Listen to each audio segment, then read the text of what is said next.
Yeah, seriously. Anyway, it's nice to have a chat with you again. To be honest, like I just think it's kind of Yeah, cool to thanks for catch having me up on.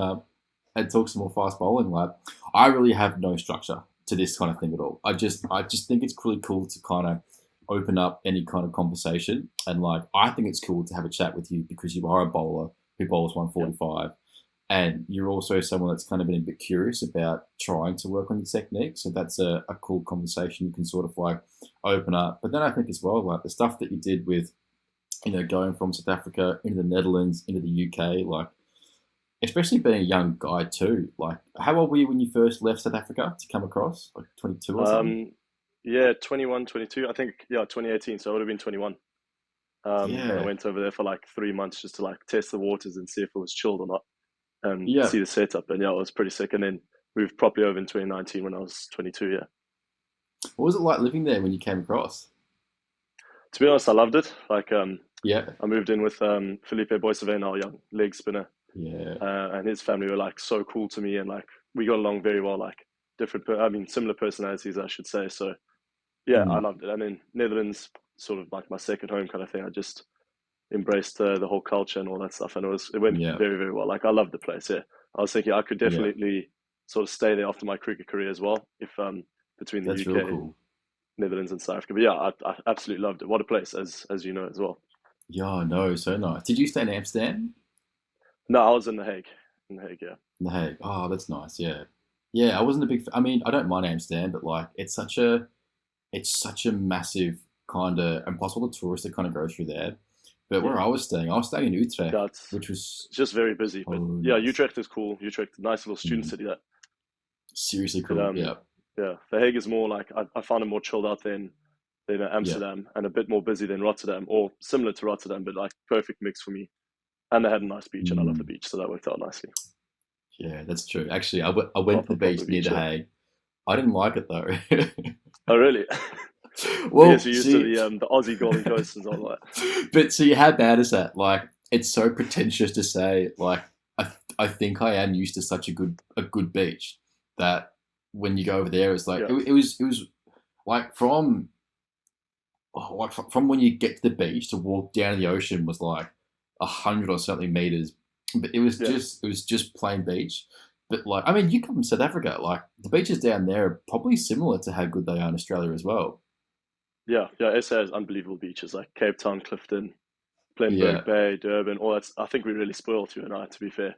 So yeah, going to yeah, I think it's called Scheveningen. It's just a bit of a different vibe, but I did enjoy all the beach restaurants and pubs and everything along the beach. That was yeah, quite cool.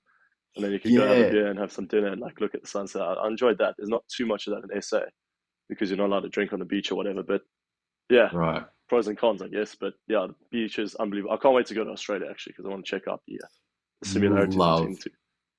you will love Melbourne, and I think you'll also love Western Australia. I mean, you'll love Western Yeah. Australia if you get to play on those bouncy wickets. But I think you'll love Melbourne because like the beach. I mean, I think Melbourne's probably one of the better places to live. But Yeah, I've heard so. I'm so biased, right? I'm from Melbourne. I I can think, imagine.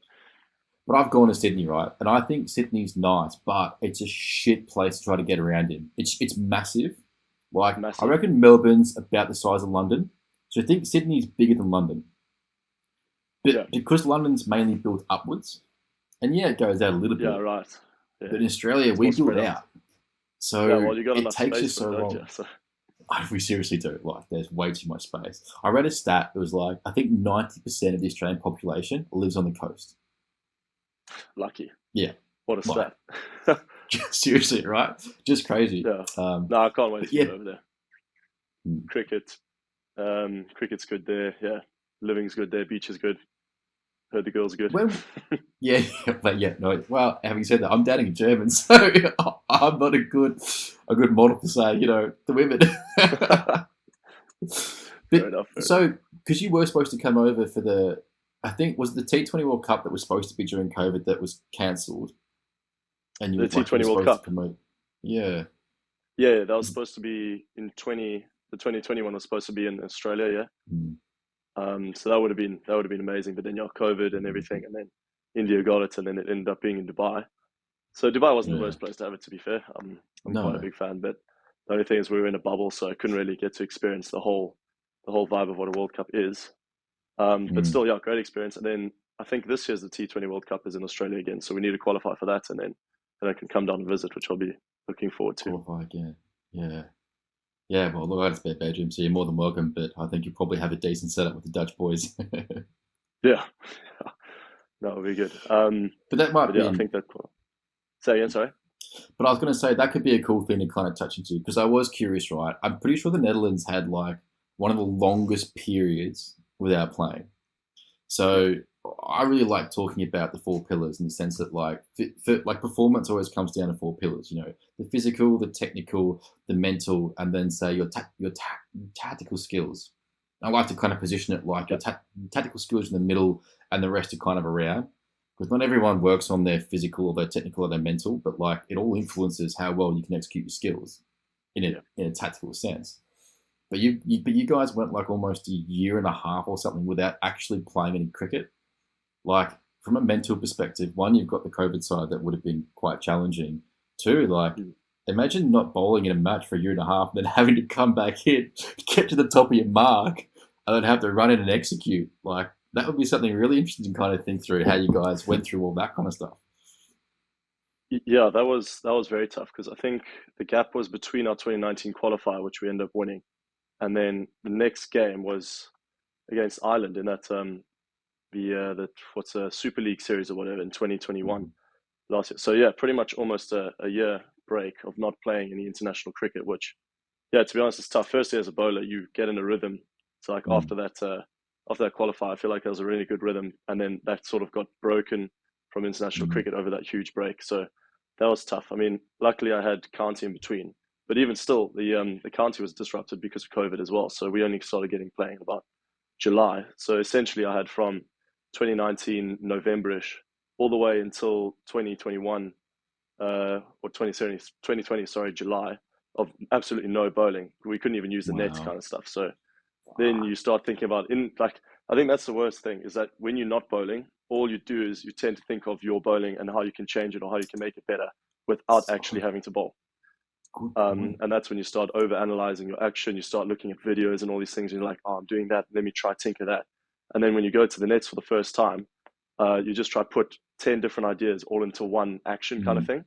And that's when you end up spraying it. You lose absolutely everything. So that was a challenging part. But yeah, coming into that Ireland series, I'd also torn my shoulder about 2 months before. I tore my subscap Oh. grade 2. So that took me out for another month and a bit. Mm. And then Ireland was, I think, my first competitive game back that whole year. So after preseason with Northants, then absolutely nothing. Missed the first bit of 4 day cricket. Played one Mm. innings with the second team, and then straight into that Ireland series. So once again, you start over analyzing your action, all that stuff, and then when you actually get out into Mm. the middle and everything sort of intensifies, it makes it quite difficult. But that's when you've just got to go back to your cues and say, listen, what worked for me back Yeah. when I was bowling well, get to the nets as much as you can and try to get that feeling of getting into the cricket mindset again. But as a team, I think we did quite well. Cambo is a gun coach, and he sort of said, well, Mm. we haven't been together for this long. Let's get this team 3 days before the thing, just have a few nets, sort of get our tactics right, and make sure when we go into the game, we have a clear head, a clear mindset of how we're going to play the Mm. series. And yeah, we came out 2-1 on that, which was very impressive considering we hadn't played in so long. But it was a bit weird seeing everyone for the first time after, yeah, better most part of a year, saying, "Oh, now Yeah. now we're back into international cricket," and that was a very important series for us because obviously Ireland we look to take on. We know we've got a good, lots of very competitive games coming up, so that was important to get some Mm. points there. But yeah, it was tough. Definitely mindset wise, it was tough. But yeah, I think our group it's such a nice group of guys with the Netherlands, and we all get along so well. So gluing together So isn't good. really much of an issue. It's just about your personal skills, and that I know one or two guys struggled with getting back on the park and all that, but yeah, it came together nicely and got the result, I guess. But yeah, it Yeah. was interesting times. Yeah. And I think what you just touched on was like the most beautifully said kind of phrase where when you're not bowling, all you've got time to do is just think about bowling. And Yeah, and like, analyze and analyze and analyze. oh, and the amount of bowlers that I've sort of had a chance to listen to now, and I was like that too. You know, you're thinking through the doing, right? I'm sitting here trying to think out how I'm going to do something, but you can't really think through how you could actually do the thing, right? There's only so much thinking Yeah, you can put into it. And the less doing you actually do, you end up just like going around in circles. And it's such an interesting thing because like if I say if I gave people a cue or I give people a coaching thing that I want you to go and do this. Keyword being do. They'll yeah, think through it first. So they're trying to think through the cue. So if I give them the cue, they'll think it through, and then out of that one cue, they'll build three different things. So it's yeah. like now instead of having the one cue, it's become three things. Those three things might become three more. Next thing you know, like you've got nine things that you're trying to think of just to get one thing right. And you No, aren't even exactly. thinking about the thing that I wanted you to think about. And then we end up having to go full circle and sort of come back around. And I think that Yeah, that's just so that's when the such a over good kind of analyzing can really like kill you as a bowler because bowling's hard enough. I think if you think about how many parts there are to it, especially yeah. like fast bowling when you're trying to actually send it down at good pace, like Mm, there's so many different attributes. So if you start thinking about here, there, and every like I could think about my left foot, I could think about my right arm snapping over, I could think yeah. about my left arm guiding me towards the target all at once, and then how are you supposed to bowl when you're thinking about all those different things at once? It's just it Crazy. is yeah. That's the tough thing about it, I reckon. Yeah, and I've done that before as well. Like when I first got some coaching, and I thought, it's like when you first get something good, and then you really latch onto it. But it Yeah. wasn't yet say match ready, and for me it was like, oh, Mm. I finally got the brace front leg working a bit better. And so when I was in a game, I was doing some center wicket practice, and I was too busy thinking about my front leg. My coach wasn't too happy with that, and we kind of clashed a bit over it. And thinking back on it now, then when I went into games. I really believe that if I got my technique right, I'd bowl right. Yeah. And my bowling performance depended on this other thing getting right. But like that in and of itself is a poor Yeah. kind of way of looking at it. And Yeah, and I I sort of relate to that 100%. Like it's oh quite funny how you said that, and that's exactly how I feel. I'm like, if I get yeah. my technical aspect right, or this is really when I'm not in rhythm kind of thing. That's when I'm thinking about my Mm, technique most of the time. So then I'm like, if I get this one thing right, I will bowl perfectly. And then you're just focusing on yeah. that one thing. So say like, what's a good one I've been focusing? So trying to get that right arm snap, and all I'm thinking about is right arm snap. Like Right. that's the only thing. And then if I get that right, I feel like the outcome will be good. But then I'm not even focusing on the outcome. I'm just thinking right arm snap. I'm not really looking at where I want the ball to land. I'm not really watching the batsman kind of thing. So all I'm doing is right arm snap, but I'm not thinking about the outcome, which is what I'm actually need to be doing. So Yeah. yeah, it's rogue, man. It's That's so funny, isn't it? Yeah. yeah, it's crazy how we're all going through the same thing. But yeah, it's great that you mentioned that. So yeah, it's about how do you get your cues, like you have your cues, and then how do you Mm, perform or get the outcome you want while still thinking about the cues at the same time, but not analyzing or over analyzing your action while you're trying to get the best yeah. possible outcome, which is, I think that's a constant struggle of a fast bowler. Yeah, definitely. And I feel like across my journey as a player and then also learning from that as a coach, and I'm playing and coaching, I'm trying to. Um, Yeah, but I evolved my coaching less around I might say, I'm kind of taking a queuing based approach, or I'm taking a constraints based approach. I was more taking an experience based approach, and then I'd fit the cues and right. constraints in around that. Because I sat there and thought like, uh, Mitchell Stark and James Pattinson, two guys who've changed their Yeah, techniques and gone back. And I started thinking as well of my own kind of bowling. I was like, it's all feeling right. Do I feel good? Good. Do I feel bad? Not so good. Like I feel like that's the overriding thing that I could hold on to at the top of my run. And so I thought, is yeah, there a way that I could think about how can I define my best feeling in good terms I can really understand versus my worst feeling? And so I'm very clear on what it is that makes me my best. For me, it's like my bowling arms relax, so I get some snap. I'm running in, I'm like gliding in. I feel like bouncy on my feet, and then I yeah, feel like I really kind of like I snap through my action in the sense that the front leg plants, it snaps back, so it brings the other leg through, and then yeah, from that I get this snap over the top, and like with the bowling arm being, I'm not like too tense because I used to cock the wrist a lot, and I yeah. found that just meant like I kind of push the ball a bit more like that, plus some It'll alignment come down the issues. leg side But of it a bit. yeah, and then when I tried to bowl faster, I bowl leg cutters, which went at like 108 k's an hour or something crazy like that. I'm sitting here going like, fucking hell. But What's going on here? Yeah, seriously. But then I kind of thought, like, all right, well, if I'm working on my best and I know what my worst is, sometimes I bowl my worst as well, just to like get a feel for it. Like I'm giving myself proprioception, or an awareness of where my body is based on that. But then I found that I was hitting better positions. Like I was, leg was better, arm was better, front arm was working better as well by thinking more about what I want to experience or what I want to feel instead of trying to give myself this Yes. long checklist of cues, which I hadn't yet kind of refined down. And that was kind of a really interesting new perspective, right? It's like you've got the cues, Yeah. but you've also got your experience of the cues. You know, like Yeah. what's your experience when you slam your front leg down? So I'm more thinking about that experience versus slam the front leg down. And it was really interesting how it's almost like I've just repackaged the same thing, but I feel it more, and Yeah. so I can kind of hold on to it more.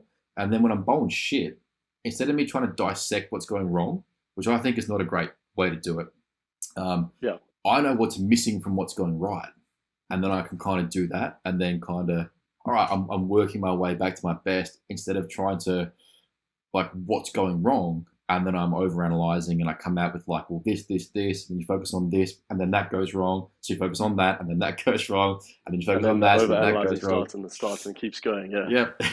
It's like a cascade. Yeah. No, but Seriously. the feeling thing, that's probably a great way to describe it. Mm. The only thing is, yeah, like as a bowler, I'd say we feel good maybe 10-15% of the time. You run in and you feel everything's clicking and you don't have to think Mm. about it. Then there's that other 20% of the time where you feel absolutely shoddy, like the whole Yeah. run up feels slow, you feel heavy, you feel like you're not snapping through. And then there's Mm. obviously the middle time, which is probably the majority. So what I've really been focusing on now is try make sure that the outcome is still decent even when I'm not feeling great. But then, like you said, it's Love that that. feel of things like how do I want it feeling coming out the hand, even though it's not Mm. feeling great. I make sure that I want to feel like delayed and have that snap through. Relax is a massive thing, like what you said there, having that relaxed arm. Yeah. I think that is so important. Like if you stiffen up or whatever, that's when you can really get a bit more low with my right arm. Mm. And also funny you said coming down the leg side of it because I have a big problem with that as well. If I'm not quite snapping behind it, then I'm almost bowling leg cutters, and that takes about 5 to 10 kilometers off. And I don't necessarily feel like I've changed anything, but our bowling coach Chris Liddle will be like, "No, mate, it's not coming through because you're doing that." And I'm like, Mm. "Oh, damn, okay." So let me focus on actually Yeah. staying more upright, trying to get behind it a bit more. But yeah, these small cues and the feeling thing is massive. Definitely focus on how you want it to feel rather than the technical cues of how to get there. I'd say is quite important. Yeah, definitely. And I also find like, and you might have a similar technique, like the more energy you put into it, like if I steam in hard and I really try to bowl quick, I feel like Yeah, my alignment kind of gets out, and then I might end up a bit more over here. And then yeah. because I'm there, I've got no choice but to push the ball. Because if I Then came coming through and down, did yeah, this and I got behind it, I'm bowling into fucking fourth slip. Like that's not where I yeah. want it. So No, it's a really interesting one, like because I remember someone say like Simon used to say smooth as fast. Simon was the guy that sort of taught me a few things about what I know, and it's so true. Like if you're nicely relaxed and you can get that whip, then because like I said, like if I say I squeeze the ball too hard, and then for me it was like for one of my realizations was if I cock the wrist to do yeah, that, and a lot of guys do this, right? It's such a common thing to sort of do, but when you cock the yeah, wrist, you stiffen all this up. So you can't get a snap from your wrist. And because your wrist is stiff, it's probably going to stiffen your elbow, which means these muscles are yeah, now stiff. And that could then stiffen this part here. So I can't get that separation and I can't get that same delay. yeah. And I had the problem with cocking the wrist as well. So I used to run in quite like that. Well, after I changed, so I mm, used to run there. Then I went, let me try actually go more like normal running motion kind of thing. And I found out like mm, my wrist was properly like that. And I think that just stiffened, like I said, stiffens the whole thing up. And then you didn't get the same snap over as well. And then it mm, also sort of led more into me bowling down the leg because everything was so stiff there. If I lost anything there, I'd yeah, have to overcompensate with my leg break. So yeah, definitely loosening the wrist is one thing I've been trying to mm, work on, but it's still sometimes funny. So in the nets, I'll be properly loose and whatever, and then flinging them down. As soon as it comes to competition, so like, okay, no, I'm so focused on trying to get this right. Sometimes I do find yeah, myself like, oh, look at that, look at that. That's probably why it's not coming out as quick as it yeah, could be. Yeah, definitely yeah, competition sort of stiffens a player up. I've noticed. So just key things like at the top of my mark, say relax wrist, run in, mm, glide in, and then make sure that you can snap at the end. but by being relaxed in a way. So not just saying, oh, I'm going to try ball as quick as possible, rather feel that Mm. rhythm, I guess. And it's nice as well. Like this is how you've kind of refined your cues really nicely into, relax the wrist, which is like, like I always say to people, you need to relax. But you know how you say like calm down and like don't tell me to Yeah, calm down or like it's so much easier said than done. And like you can say relax, but if you don't know how to do it, then it's kind of like wasted words, which end up probably doing the opposite because you almost get annoyed that you can't relax, or you think like I yeah, am relaxed, but it's hard to sort of see. But you having a trigger, I think that's a cool word, like a trigger that goes, all right, this is how I know I'm relaxed. And for me, it's like I want to kind of flap my shoulders around a bit, and like I can feel when I'm like almost running my wrist to sort of relaxed. I wouldn't do that when I'm running in because you want to have some sort of control, but it's a feeling that I yeah, can hold on to go. That's when I know I'm relaxed. And then, often when you're not relaxed as well, you rush. So your timing ends up being fucked up. The whole hip shoulder separation thing, because I'm now tensed, for me to yeah, move, I first have to relax to then contract again. So you need more time, but you haven't got that more time. So then what you then have to do is speed something up. So you're in a slightly different position. And that's sort of a nightmare. And that would then lead, I reckon, into us going, fuck, what's going wrong? So then we think about what's exactly. going wrong. But in reality, it was like, all it was like, I was still a little bit too tensed. So if I relax and get back to what works good, it'd be like, okay, I'll be fine. But I know I've Yeah, done it. It's like, nah, I've got to fix my timing. And then I'm thinking about the timing still tensed, which then just makes it worse because I'm not thinking about what I want to bowl. And then that's yeah, when I bowl the hooping in swinger that just goes like all the way down leg off the wicket. And, you know, yeah. No, it's the same problem. I have like a problem of so Lid says I'm muscling it down. So when I'm not properly relaxed, yep. everything's sort of tense, tense, tense, and then sort of last second, I'm actually going like way too early and trying Mm, to force it down rather than getting over all that natural snap. yeah. Um, so yeah, that's why I think I need to be relaxed. I think of the shoulders as well. Make sure when I'm Mm, actually approaching the crease, this is all chilled. Like I need to be chilled, and then you can properly like unwind and don't mm, force the action down too quickly. Because I think sometimes when I try bowl too quickly, I'm actually bowling slower than if I just had to run in yeah. and say, let me sort of let gravity take over on the unwind, and then you feel Yeah. properly nice and long, and you can snap over it. And then I've heard feedback like when my action looks slower, I'm bowling Mm, quicker. So when the whole arm is like properly relaxed, going down the side, I've got nice delay at the back, and then last second I'm mm, snapping. That's when it's really coming out quickly, as opposed to if I get to the crease, I'm like, oh, let me rush it, let me try ball quick, muscling it down, mm, lose my front left down to the side, and bowl a bit more wide arm. So yeah, it's funny, but mm. also if you think about it, if you're relaxed, you've got greater range. If you're tense, your arm doesn't go as far back Yeah. as it potentially could.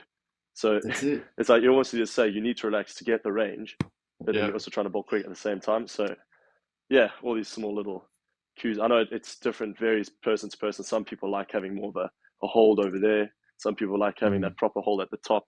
Some people like just flowing over. And I feel like when I'm bowling properly quick, I've just got more of a flow. So it's all naturally slow, but I'm actually yeah. not trying to slow anything down per se. I'm just trying to be properly relaxed and get that arm going Mm, behind me so I can get over the top and snap through. But like I said, it's up to the person. Depends what you want to focus on and all that stuff. But yeah, yeah, it's a tricky definitely. one. It is, isn't it? And I've seen someone that bowls similar to how you talk about muscling it down. And I had a Yeah, session with him today, and he was sitting. I think his top speed that he hit today was like 122.2 or something like that. But you could right. see it as well. Like he kind of really looks like the way that he runs in. It's almost like you can see he's got this intention that like he's ramping himself up. It's almost like if you're Mm. setting yourself up for a big deadlift and you sit there and you kind of like it's almost like you build up you might say, how much energy you're going to put on the bar. You Yeah, can see him running in, like getting more tense, more tense, more tense. Like he's getting ready to like really muscle it bad. He kind of jumps right. upwards and you can really see him kind of do it. Anyway, I gave him 6 steps. He hit 120, like off just a couple of steps. And Yeah, he's had issues with his run up. And so I just made a joke to him and said, mate, we fixed your whole run up issue. You don't need let's go with it. a shorter one. Yeah, but it's so interesting because I found that like the way that he runs in, or like the feeling that he gets when he runs in, is to like increase his tension, knowing that he's going to muscle it down. Yeah, So it's almost the inverse. So it's quite difficult for him to let go of because that's just the way that he runs in. Some guys can kind of relax in and build up speed, holding that relaxation. Other mm. guys, I think, they can't bowl unless they it's almost like they're ramping up their nervous system, which just means Yeah. like you're almost like getting there to try to force it. But true speed, as you know, like you're moving so quickly that you don't really get to feel it. To No, no, produce exactly. It's sort of force, like you've already got the momentum, you've got all the potential there, yeah, so you don't need to put in extra work at no, that end. I had the same problem, to be fair. Like when you said he was hitting 120 off the six step, I've had mm, plenty of times in the nets where I've been bowling off a half run up, and I've been bowling so well, like not as mm, quick, but like getting outswing, hitting areas, everything feeling relaxed. And then I'm like, mm. oh, lids, we're on here. Go back to the full run up, and everything sort of goes to shit. And it's Yeah, amazing. And it's like, well, probably just because you've gone off the full run up, now you're like, oh, now I need to bowl 145, and you run in, and everything just changes. mm, As opposed to if you could just stride in, keep the same intensity as you were off your half run up, and just be relaxed going through that whole process. You'll probably bowl much quicker and hit the same areas and get that mm. shape. It's just funny how the full run up can actually make us bowl worse than off that half thing when we're just thinking, let me just amble in, let me amble in, and let's warm up. Yeah. It's so interesting, isn't it? Like, and I love having these Yeah, kind of chats because it's interesting to hear like how people have gone about refining their approach to getting the best out of ourselves. Because yeah, I do believe in that you should always be working on technique. mm, Now that's not to say like you're always looking for the next best drill to bowl 145. I hate the whole best drill idea, but I've you're seen it on always trying to like, Instagram. oh no, but you're always trying to like, what is it that makes me good? Now I want to work on that, but I don't want to lose what I work on. Like if I'm a top order batsman and my strengths are say, hitting good shapes with my top arm because that's where my power comes from, I'm not going to Yeah, stop doing that. It no, just makes no, sense that absolutely you not. would tick off the things that make you the kind of bowler you are, and almost just like remind yourself that the cues and the feeling that I have and the understanding of my action, it works because that gives you the Yes. belief in like I mean we can both know how important belief is. Like if you can't believe that you can do something, then like how people say like it Yeah, happens in why are your you doing it? mind before it happens in reality. Like, hmm, Yeah. No, I agree. Like, definitely technical side. You need to work on that for sure. Get in the nets, graft these things. But make sure. I think that was my big problem is just focusing about those when you go into competition mode. So I'd spend, let's say, hmm, no, we could use this here as an example. So I've really been trying to swing the red ball now that I want to get into 4-day cricket and all that stuff. So nice. throughout the winter, I'm focusing solely on technique, on how to swing the red ball, like wrist position being more there, trying to get a bit more side on with my shoulders, upper half of the body, so I can get that top through snap, or get that high release point, I should say. So I was just focusing on these three or four things in training for 3 months, and then went out to compete. So we had the tour against New Zealand, and I remember that first Hmm, game, all I was thinking of was with those technical aspects, just running and thinking, okay, no, wrist over there, get more side on kind of thing, not even bothering about looking where I wanted to pitch the ball almost. And right. then it all just went to shit because like if you didn't feel that exact feeling which you'd been feeling for the whole 3 months, you're like, oh no, here we go, like rhythm's Yeah. gone, mind's gone, everything, and then you can spiral. So I'm trying to think, or I'm still learning to be fair as a young fast bowler, how to Hmm, work on something and then go into competition mode. Still thinking about that thing, but also thinking about outcome. Um, and I think sometimes when you've trained it so much, so like over 3 months, it will happen naturally. You don't actually need to think about it. Then just run in hmm, and say, gonna hit top of off, get the wrist behind it, and then have your cues like mine. It's that late snap, that hmm, relaxed, and trying to work everything towards the target. Those are my three main cues kind of thing. And then it will happen yeah. naturally. But once you start thinking about those small things which you've been working on for 3 or 4 months, then tinkering, tinkering, tinkering keeps coming. So I'm very guilty of that because I love technique. I love watching other fast bowlers. Like I'll put my videos next to, for instance, Cummins or Stain and Yeah. all the like. You see someone on TV in the IPL, you're like, oh, he's got a nice action. Let me put myself in comparison to that, see why he's bowling consistently at 145 and why I'm not, and then I start nitpicking my action apart. So like me sort of snapping too early with my left arm, I was like, well, look at Stark, Hmm, he gets really long. But then I was like, well, but look at Stain, he's quite short. But it's all depending on like your attributes, I guess, how tall you are, how many fast twitch fibers hmm. you have. So you can't directly contribute or compare, I should say. But I still love doing it. And then I'll go to net and be like, okay, no, Stain had that nice like late flick of the wrist. Let me try to get that late flick of the wrist, Yeah. working a bit, and then take that into games. And you think, oh, late flick of the wrist. But meanwhile, that's not really you. Rather, just focus on what makes you a good fast bowler. Hmm, Try to tweak as little as possible. But yeah, if there's something which is completely wrong, like my left leg collapses quite a bit. I need to work on that. That's definitely something Yeah. which I need to properly get down to nets and say, I need to graft this, and then in the match, if I can feel I'm getting a bit low, okay, no, that is actually not working. So let me focus on getting that Mm. nice and straight and strong and get over it. So yeah, fine balance, but yeah, I love technique, and I love trying to build the Mm. perfect fast bowling action, which I think it could be a negative thing, especially in competition. But I mean, that's the mindset we all have, I can imagine, especially like someone like you, Yeah. bowling coach and player. You must love analyzing actions, and you must love trying to find the perfect mix, kind of thing. Yeah, and it's funny because like I've had to then go into, I'm not trying to find the perfect, you might say, mix or action. I'm trying to find the perfect method to achieve Yeah, this. Like because I know what it's like to go down, you might say, an ineffective approach, and I really built philosophy out of what makes a better fast bowler is an effective training method or effective training approach and a positive outcome. So, like, yeah, if you get those two things right, you pick the right thing to work on. It's like, say something like lateral flexion. You don't work on lateral flexion because that's the outcome of something else that's happening. So, if you work on lateral flexion, it doesn't matter what you do. The issue's already happened. Like, that's the compensation. But if you yeah, pick the right thing to work on, and then you have an approach which can say effectively work on it, then you become better. Where I've been guilty of like doing everything wrong. Like let's work yeah, on my brace front leg because that'll make me a better bowler. And then I have a poor approach on the brace front leg, so now it's everything's going wrong. But now I probably found it's more interesting to think about. Well, I know what I want to do. How can I kind of go about kind of achieving? Like, how can I communicate to myself how to sort of do it? And like, I'm 31 yeah, now, and I still want to. I still want to hit a new top speed. Like, yeah, I still want to get better, and I'm still developing my technique into probably something that it maybe wasn't when I was younger. Like, and that's kind of where, say, it's funnily enough, I played a winter cricket game yesterday, and my first over, I bowled 12 balls. oh, nice. Yeah, it happens. Genuinely, like, I was only coming off about 3 or 4 steps because I was like, it's winter cricket. All I want to do is feel a relaxed kind of snap going through. But Yeah, I've had a couple of shoulder issues. I don't know why. Like, I was training hard in the Netherlands, but I came back to Australia, got lazy, and I reckon I picked something up there.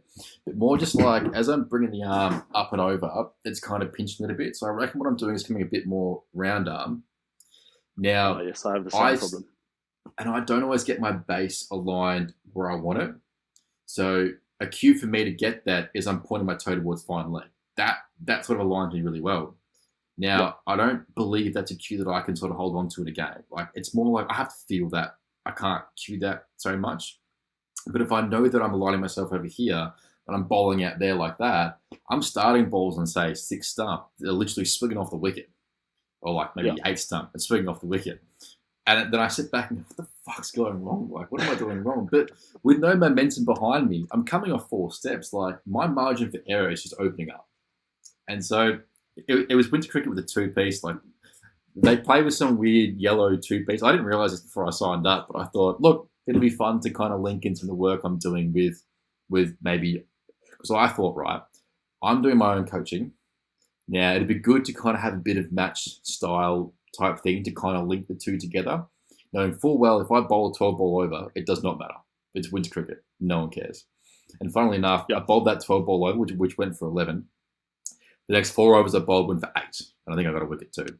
So, I'm yeah. not too fussed about that. But I did have to laugh No, at exactly. No, 12. exactly. Just, the one thing is you can't really get hung up on it. If you do, yeah, Nah. if I bowl a few wides in a row, then I start getting more tense and more hung up on things, and that just leads to more and more kind of thing. Like, Mm. just need to relax and snap that through. But yeah, interesting. Yeah, sorry, you Interesting. just broke up there for a bit. So I tried to like patch up what you were saying, but overall, I Gotcha. got the winter cricket thing was more fun anyway. Yeah, it was. But like for me, I sort of understood like I reckon part of it's my shoulder mobility. I'm not getting as high as like I used to here. Yeah, So if I can get here and come down, my margin for error is a lot smaller. If I'm coming more right to left, I open up my margin for error and I bring in more swing. yes, Yeah, I relate to So that big time. Yeah, I had that problem. So during the 4-day game now, we just played against, I think it was Leicester. The first innings, I mm, was high on top, things coming down. Like you said, when you're high on top, your margin of error, you can't really spray it that much because if it's in that nah, straight, that perfect line, you're just going to come yeah, straight down on your perfect line. But when you get a bit lower, which I have a big problem of, either because I'm opening mm, up too early on my left, or just because I'm not somehow my shoulder flexibility isn't there and I'm coming more from the side. The margin of error is mm, then, yeah, you've got so much more potential to spread because either your wrist is going to get behind it and it's going to go out wide to the left of the batsman, or you're going to have to mm, compensate and try to do that leg break to try to get it on that straight line, which could mean you yeah, push it down the arse a bit, yeah, which is huge. So I think for me, especially now, I need to focus. I had a chat with Lids about it yesterday, actually, and I said, listen, mate, mm, I don't know why, but my arm wasn't coming as high as it should be. I looked at footage. It didn't seem like I was opening up too early.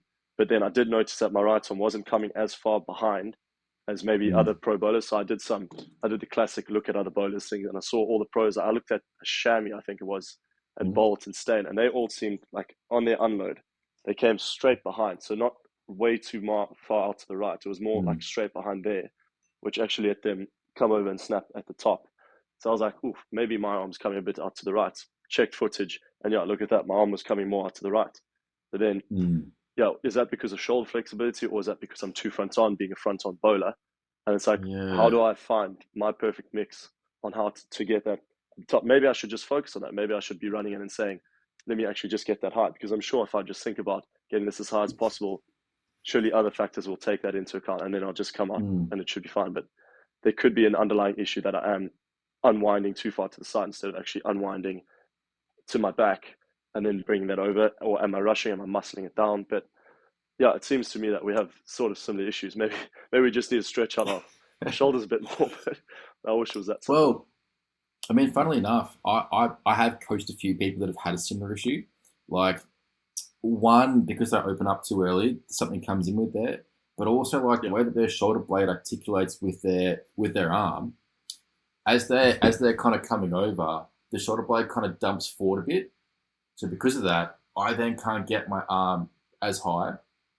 So I've coached a few right. bowlers, more say like in the gym. It might be say do some landmine presses or some yoga push-ups where you're training that upward rotation. It's like as I come up over, I'm almost like reaching up so that I can get that clearance in the shoulder blade to bring it back down.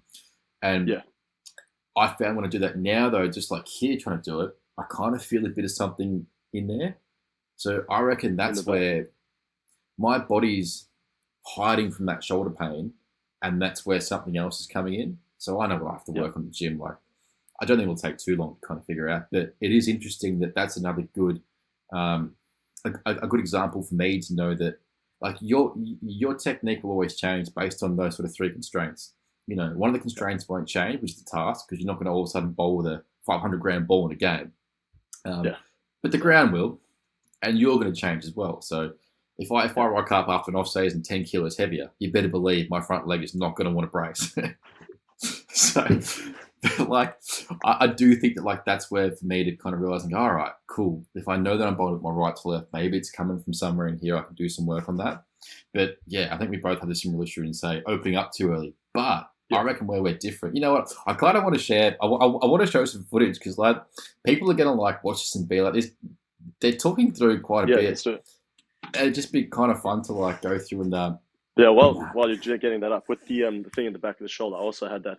That's when I tore my subscap actually. So a week before, right. I felt like a block over there. Yeah. Because that's actually something I was working on. That was last year winter. I was working on trying to get Mm, as high as possible. yeah. Once again to get good late out shape and just didn't want to be round on. And then I kept feeling like I was tensing up over there and up towards my traps over here the whole time. Mm, And I was like, well, that's a bit funny. And then a week later, I ended up tearing it. Um, so I think I spoke to my SNC and he said just because I'd been hammering it so much and trying a position which for me wasn't as natural. So usually I'm about like there. Now I was really mm, getting up there. They said I needed to do the gym work and the strength work to actually make sure that my scapula and my shoulder right or just below my shoulder, I can't remember what the muscle's called, is strong enough to sort of compensate for that. And I haven't right. done any shoulder stuff because I thought my shoulders were quite strong. And then I think that was a reason why I could have snapped. So now I've been doing plenty work on getting that scapula like nice and set, getting the whole shoulder blade nice and strong. And now I feel like Mm, I can start working on properly just getting it over the top. But yeah, it does tighten up. I think we just need to like stay on top of it. Do our rehab, do a bit of stretching. Yeah, So I that's found out it. if my lats are relaxed and my traps are relaxed and everything, I'm naturally getting Yeah, a much more high as opposed to. So after that 4-day game, it was my second innings. I was a bit tired, bowled quite a lot in the first innings.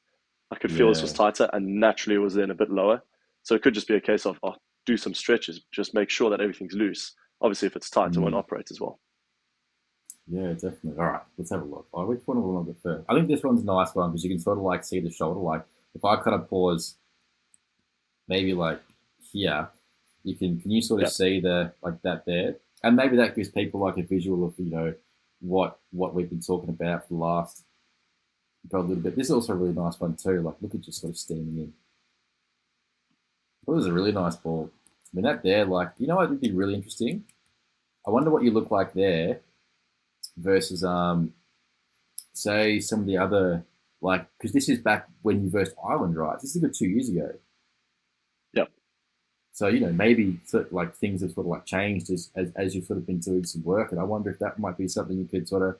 But having said that, right, comparison for the sake of comparisons, because as a coach, right, sometimes I'll do bowling just to know that I'll get a good comparison that I can post about. So for yeah, me, if I overthink, if I overtrain, well, not overtrain, but like if I overthink for content, it's okay.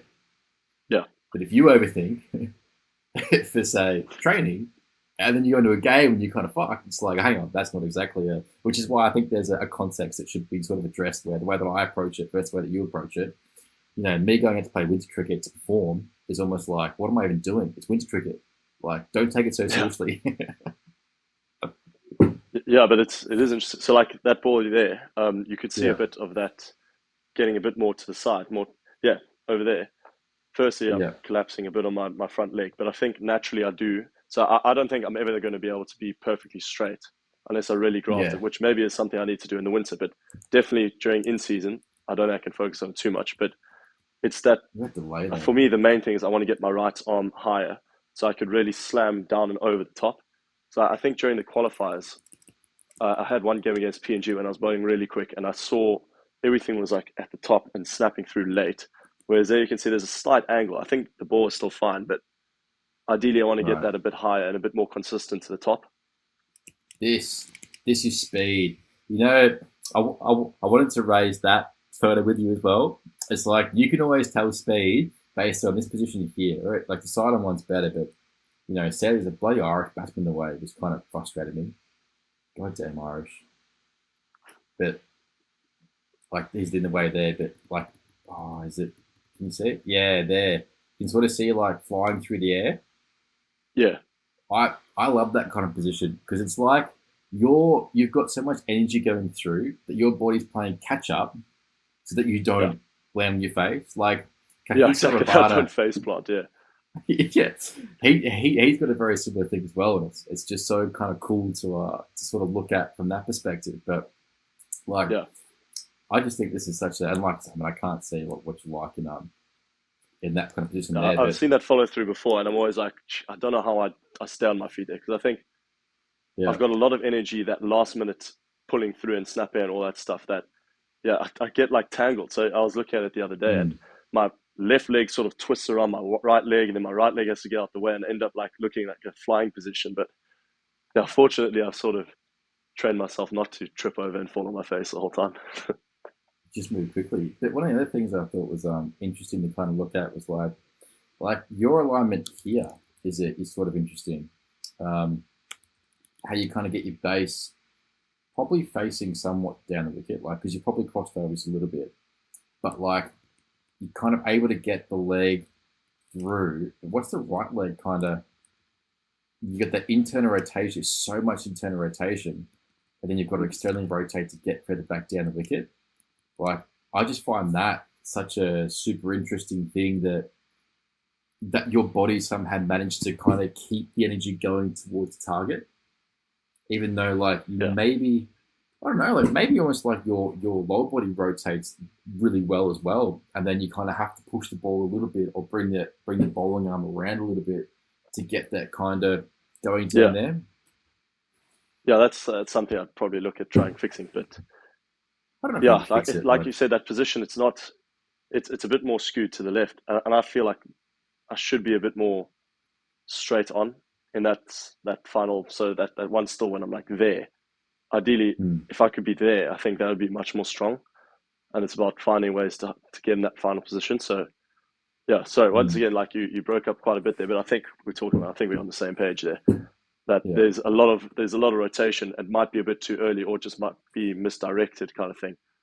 But yeah, if I look at myself compared to, let's for instance, like say Dale Steyn, when his front leg is landed and he's just about to snap over, everything is sort of going towards the targets, going towards middle, or hmm, going towards off stump. Whereas me, I look and I'm like, actually, I look a bit skewed to the left. hmm, So then naturally, I'm going to have to compensate somewhere. And I feel like that's when it gets a bit lower, or that's when I'm going to have to push it in like that. So I need yeah, to either delay that snap even more, or sort of find a way to get my body positioning straight down the wicket at point of contact, or whatever it's called. So it's an interesting thing to look at. Definitely something I need to work on, because yeah, I feel like that could lead to some inconsistency with that body shape being out of I could say zone in a way. But yeah, yeah. definitely interesting to look at it there, and that we're picking up on the same thing as far Hmm. as I can pick up. Yeah, Well, I mean, look, I mean, it's that like you've had enough input and enough like good thoughts that I mean, you could probably do half this yourself, or at least analyze half this yourself. So I don't know what your career after cricket's going to be, but you've done accounting, haven't you? That sounds yeah, boring. yeah. I much prefer the fast bowling chat to the accounting chat, to be Yeah, honest. definitely. But I do think that's interesting, and like because I think where your base is aligned is somewhat important, but like Yeah, your base isn't. I don't think it's not necessarily like some people's bases are so fucked up that they have no choice but to like fall away, or they really have to arc around, and they get themselves in awful positions, like just compensating. But like yeah, you're bowling 140 plus, maybe the radar might be a little bit more open, or like if you're not feeling it, something there might be going wrong. But like you've just started 4-day cricket, so mm, it's funny. Like I love these kinds of technical chats, because we sort of talk about more in theory, or like what could be done, etc. But when you actually sit down and go, what's the plan? Making big changes now, like it wouldn't be something that you'd want to go too deep into changing too much stuff. But like something like yeah, that, I love a string line, and I'm sure Liz is going to be far better at say giving you ideas about this. But like a string line from like where you want your target to go, and then you can sort of adjust it or like take it away. But for me, it was like going. mm, I think I did some string line work and I got my base a bit better, but I still opened up just a little bit. So when I tried to yeah, bowl my out swinger, my line was starting at six stump. Like I couldn't bowl an out swinger starting at off stump because my whole base was kind of off. So I right, realized like, well, that's where I'm fucking up because I'm starting at six stump, and if I undercut it or I come two round arm, now it's seven stump, and like I'm almost bowling like into out. Like I'm bowling on the inside yeah, part of the wicket to the outside part with swing, and then you realise why I bowled six wides yesterday. yeah, But that was kind of interesting to kind of go, all right, well, I've got to fix the shoulder, which will help narrow the margin for error. But I yeah. sort of thought as well, like if I could change the base, that'll probably help me a bit as well. No, that base. I Yeah. think that base is extremely important. So yeah, sorry. Once again, there was a bit of breakup there, but yeah, my base. I've definitely noticed that my left foot, my landing foot, is splayed as well. Mm, So I guess that could have something to do with the base sort of going in the wrong direction. Whereas if I could like get that one, the left foot facing straight on, or maybe straight down the wicket towards the target, mm, and getting my right leg to come through like that, rather than having to come around, or like naturally being sort of directed mm. in the wrong direction, that could definitely help. But like you also said, it's something that's quite a big change. Or I found any sort of base change is quite hard to do for me. Like I can change the Yeah. upper half of my body very easily. I can adjust things during games or whatever. The bottom half Mm, for me is really tough. So I worked on the front leg being more braced in the winter now in South Africa, just after the SA series, and that took me about 3 weeks just to get a small amount of improvement. So like that's a bit bizarre. right. Um, Also worked on that front foot, trying to get more straight for two weeks and a bit, and even then I was getting very minimal results. So I think for me, that is definitely something I want to work on, but it will I'm have to be curious. in the winter with Let's a have a few look. months work and a few graft. I want to have a look at this. So hang on, which one was it? It was not that one. This one. Because like I reckon one of the reasons why it'd be hard for you to brace your leg is this. You know how you're kind of stepping across yourself a little bit? Yeah, exactly.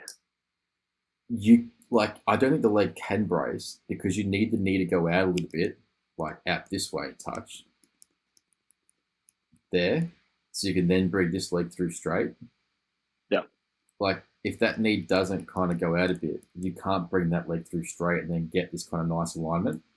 So Yeah. I do kind of wonder if that's where, but to be fair, like you're getting still a decent block, all things considered. I mean, fuck, you're 145, like something's going right. But Yeah. I reckon, funnily enough, like you talk about the base, and if this foot and this foot were maybe a bit, I don't know, like you're a bit over this way, without blocking yourself up a little bit, it'd be easy for you to brace the front leg because you kind of have to bend it a little bit and clear it out of the way to the right to get the other leg to come through. And I reckon that's probably like simply where it's coming from. But I also think like because you are so front on, like if your front leg lands so straight here, I reckon who was it? Check how I cut my body off halfway through the so that left leg really comes across it, which I think makes me rotate a bit more than ideally I should be as a front on bowler. Yeah, you see it there. Yeah, look at that internal rotation. Like to be fair, you go in to come out, so there's so much torque happening at your hips, like which is pretty cool. To be fair, like I mean, we could sort of nitpick right and be like, should have come across that And much. then that But last like, second, that's where most of my power comes through. And then my right arm or my right leg is very good at sort of, so it's a very quick contact and then flings through. So I think that helps me dude, quite a lot. yeah, But it does have to work a bit over time. And also, a problem I've been having recently is I've been running down the center of the wicket. really, I've been getting told on by umpires. Yeah, the last two games, I've been like, listen, this isn't going to fly, especially in the white ball stuff, because it's almost every third ball I've been running on the wicket. And fuck, it's my left foot. It's not even my right foot. So it's because I'm rotating so much. My left foot is then yeah, zipping out, hitting the center of the wicket, and then I'm going to have to come off from there. And I reckon that's mm, because it could be because my left leg is cutting across and my base is so misaligned at the minute that the compensation there is sort of twisting me around. yeah, Um, so it's actually been quite a big problem. And I'm like, maybe that's because I'm running at too much of an angle. Maybe because I've noticed my run up, I sort of go straight and then last 5-6 steps, I'm sort of twirling in to try to mm, get maybe in a stronger position there. So I think that's something I'm definitely going to work on come tomorrow. But yeah, interesting what it could be. It could be because my base is still misaligned at this point, or because that left foot is splaying out and cutting me off, or just because I'm getting too far around. So yeah, a few cues which I need to look at. yeah. I mean, I wonder if say like you trying to point your front foot towards fine leg, and then you trying to pull yourself through would be one that would work. I mean, it worked for me, and it's. I mean, looking at it, I'm curious. Like, more like if your back foot lands pointing forwards, you need the front Yeah, foot almost pointing that way, right? Like, so, like both sides of the body need to oppose each other in a weird way. yeah, So if your back foot lands forward and your front foot is forward, you've got nowhere else to go but over that way. It's like if you're too forward at back foot contact, you can't go back. You've got nowhere else to go but this way. So you'll side yeah, flex to find time and then kind of bowl. So it's interesting kind of knowing a bit about how the body moves and going, all right, well, if that's where you're at. What could you sort of tinker back one way to sort of get things to line up? But we could talk about this in say in theory, but this is where like I found, when we tinker or when we, overanalyze, I've decided like that's okay. For me personally, like I like to think about it. So me telling myself not to, it only does me disservice because now yeah, I'm trying to stop something which is not yeah, natural for me. It's more going, okay, it's the how you do it that matters. And if I can't find a way that's going to work, or if I try to break it down so much that when I start to put it into practice, I can't transfer it out to game day, then that kind of satisfies, I guess, where I'm at with this and going, in theory, it sounds good. When I practically yeah, try and do it, it's just not going to work. And that's where I've been able to kind of let go of certain things. But it's sort of also by doing that, it's freed me up to get more out of other things in a sense that now I can sort of experience them. I can link the experience with a few different things together. Like I want to use my front leg to like say, I guess, snap the other leg through at the same time snapping over the top of that front leg. That links together a lot of things for me. I have a hurdle down there to get my rear leg getting a bit more active because mine doesn't. I sort of passively step through. And that's kind of simplified it for me. So I kind of want to put context into this because if I don't want people to listen to this and then we're breaking down a bowler's technique, right? Who can bowl 145, who has a contract, and if you walk away from this and you send me a text saying "fuck you, Stubbzy, you stuffed me up," yeah. Or Lids is going to be like, what's going on here? I know. And like, I thought it'd be kind of cool to, text him and say, oh, look, I had a chat with Brandon, would you be happy to come on and have a chat as well? Like, again, talk through some of the things that we sort of talked through. Getting on the phone with Lids, listen, I've got 5,000 ideas we need to start working through. Like, let's get in the nets, mate. What are we doing? I've spoken to this Instagram coach. He's got all these best drills. Trust me. These best drills, Lids. We're going to be bowling 150, mate. We're on. Fuck, that right there is going to be my my little snippet to promote the chat. Yeah, exactly. We got it. We found it. I'm going to be running quicker than Brett Lee soon. But you know what? Now if you do it, I'm taking full credit. 100%. It is cool. Man. It is cool, and I like looking at it because different perspective. Also, I love hearing different perspectives and from different coaches and picking up different things because obviously if you're working with one person, Lids knows me very well, so we work quite nicely together. But then there's also something we might not be focusing on at all, which then you've now come along and said, oh, but look at this. And that could actually be a very important part. So I do like having that output. I'm pretty good now after I've learned my lesson of not over tinkering during season kind of thing. So I'll definitely work on one or two small things. Like I think the alignment is quite important. And then obviously I need to find a way to stop running down the middle of the track. So I'm going to be looking at things in my technique and my action. Why am I running down the track? Let me try to work on that. But overall, I'm not going to say, oh, let me focus on this very, very heavily while we're in comp. Yeah. Like I said, that would rather be some preseason things. But yeah, like you said, look at that action. There is something which is not aligning me properly, which is causing a bit of sideways things, a bit of compensation, all that stuff. So definitely something I need to analyze and work on, to be fair, and lock it down. Like I'm keen now to just go to the nets and have a little trundle. I'm going to tell myself I need to relax. Yeah, mate, it's tough, isn't it? Like, it's funny you sort of touched on something about coaches and their plans, and like someone might say this, someone might say that, and I think there's a piece of context that I think is useful for me as a coach to kind of say is that I don't tell my bowlers everything. Like when I think about now, I'm also thinking about the future, and like I'm aware that part of my communication, I might say things to focus on now, but not say other things, knowing that like they'll come into play in the future. And I think whenever someone has, like I might say something, someone else might say something, etc. Like you never really know where, say, your own coach he might have had these ideas and gone, I'm just going to hold off on this for a little bit because like once I get this, then I can kind of get that, and then I just really don't want to be an Instagram coach that goes back to Lids and then he says, so this guy said this. That would be brilliant. Yes. I'm going to get myself in trouble before I even say stepping out into the the wider world of sport. I mean, look, I'm not working in pro sport, but I would love to work somewhere in, say, those associate nations. I can work as an S&C coach. I can work as a fast bowling coach. I can work as a batting coach as well.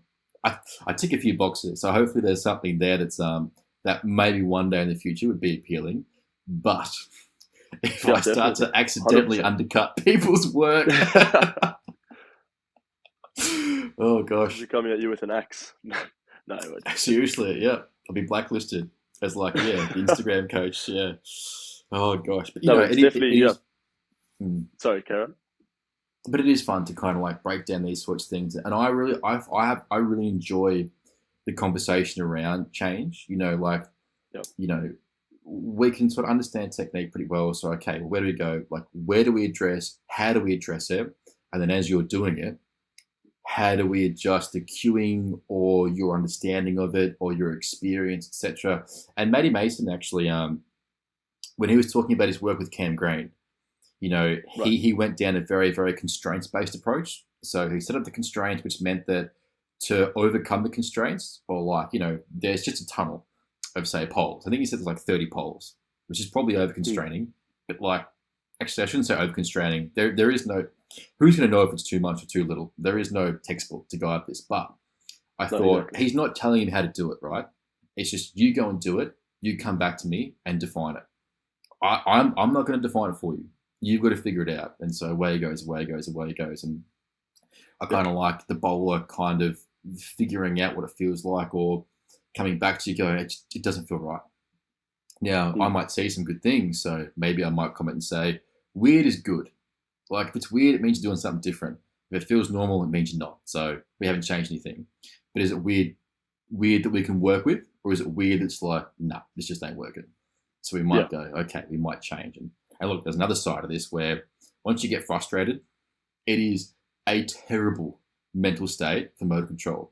Like your brain just can't develop motor control or movement. So I've got to be careful that how I communicate or how I create the drills, it doesn't put them into a state where they're going to be frustrated, because then game over. I may as well just say, let's go home. And to be fair, I've done that. No, exactly. If it's frustrating, then you won't be able to get the desired work, I guess. Yeah, you'll start spiraling. Yeah. Which is then a good opportunity to go right, how do we stop the spiral? True. Yeah, true. If you get to your worst in training and then you say, well, how do I get out of this? How do I go back to my natural state? That's something which could definitely be helpful to use, I should say. Yeah, helpful to use. Helpful to work on. And look, especially as a coach, if you get caught up in a game and then your head starts going in a game, how do you get back to actually just hitting top of off, hitting your square? So actually something good to work on, to be fair, because feeling those pressures in the game you don't really feel on the nets, but if you could replicate them in the nets, that would be ideal, wouldn't it? So I think defining your best bowling is so important, because the better you can define it, and so you can figure out what's missing or what to work back towards when you do start to spiral. But I think also I guess the spiral follows a similar trend, if those negative thoughts, and I always think of it what I love sharing is the brain can only process one thought at a time. So it can't think about 6 different things. It just can't do it. So think about one negative thought. It's like a domino effect, right? It'll go to the next, go to the next, to the next, to the next. Next thing you know, you think about something you did 10 years ago, and you're painting it, and you're punishing yourself for, that 4 that you let go in the under-12s grand final that lost you the game, etc.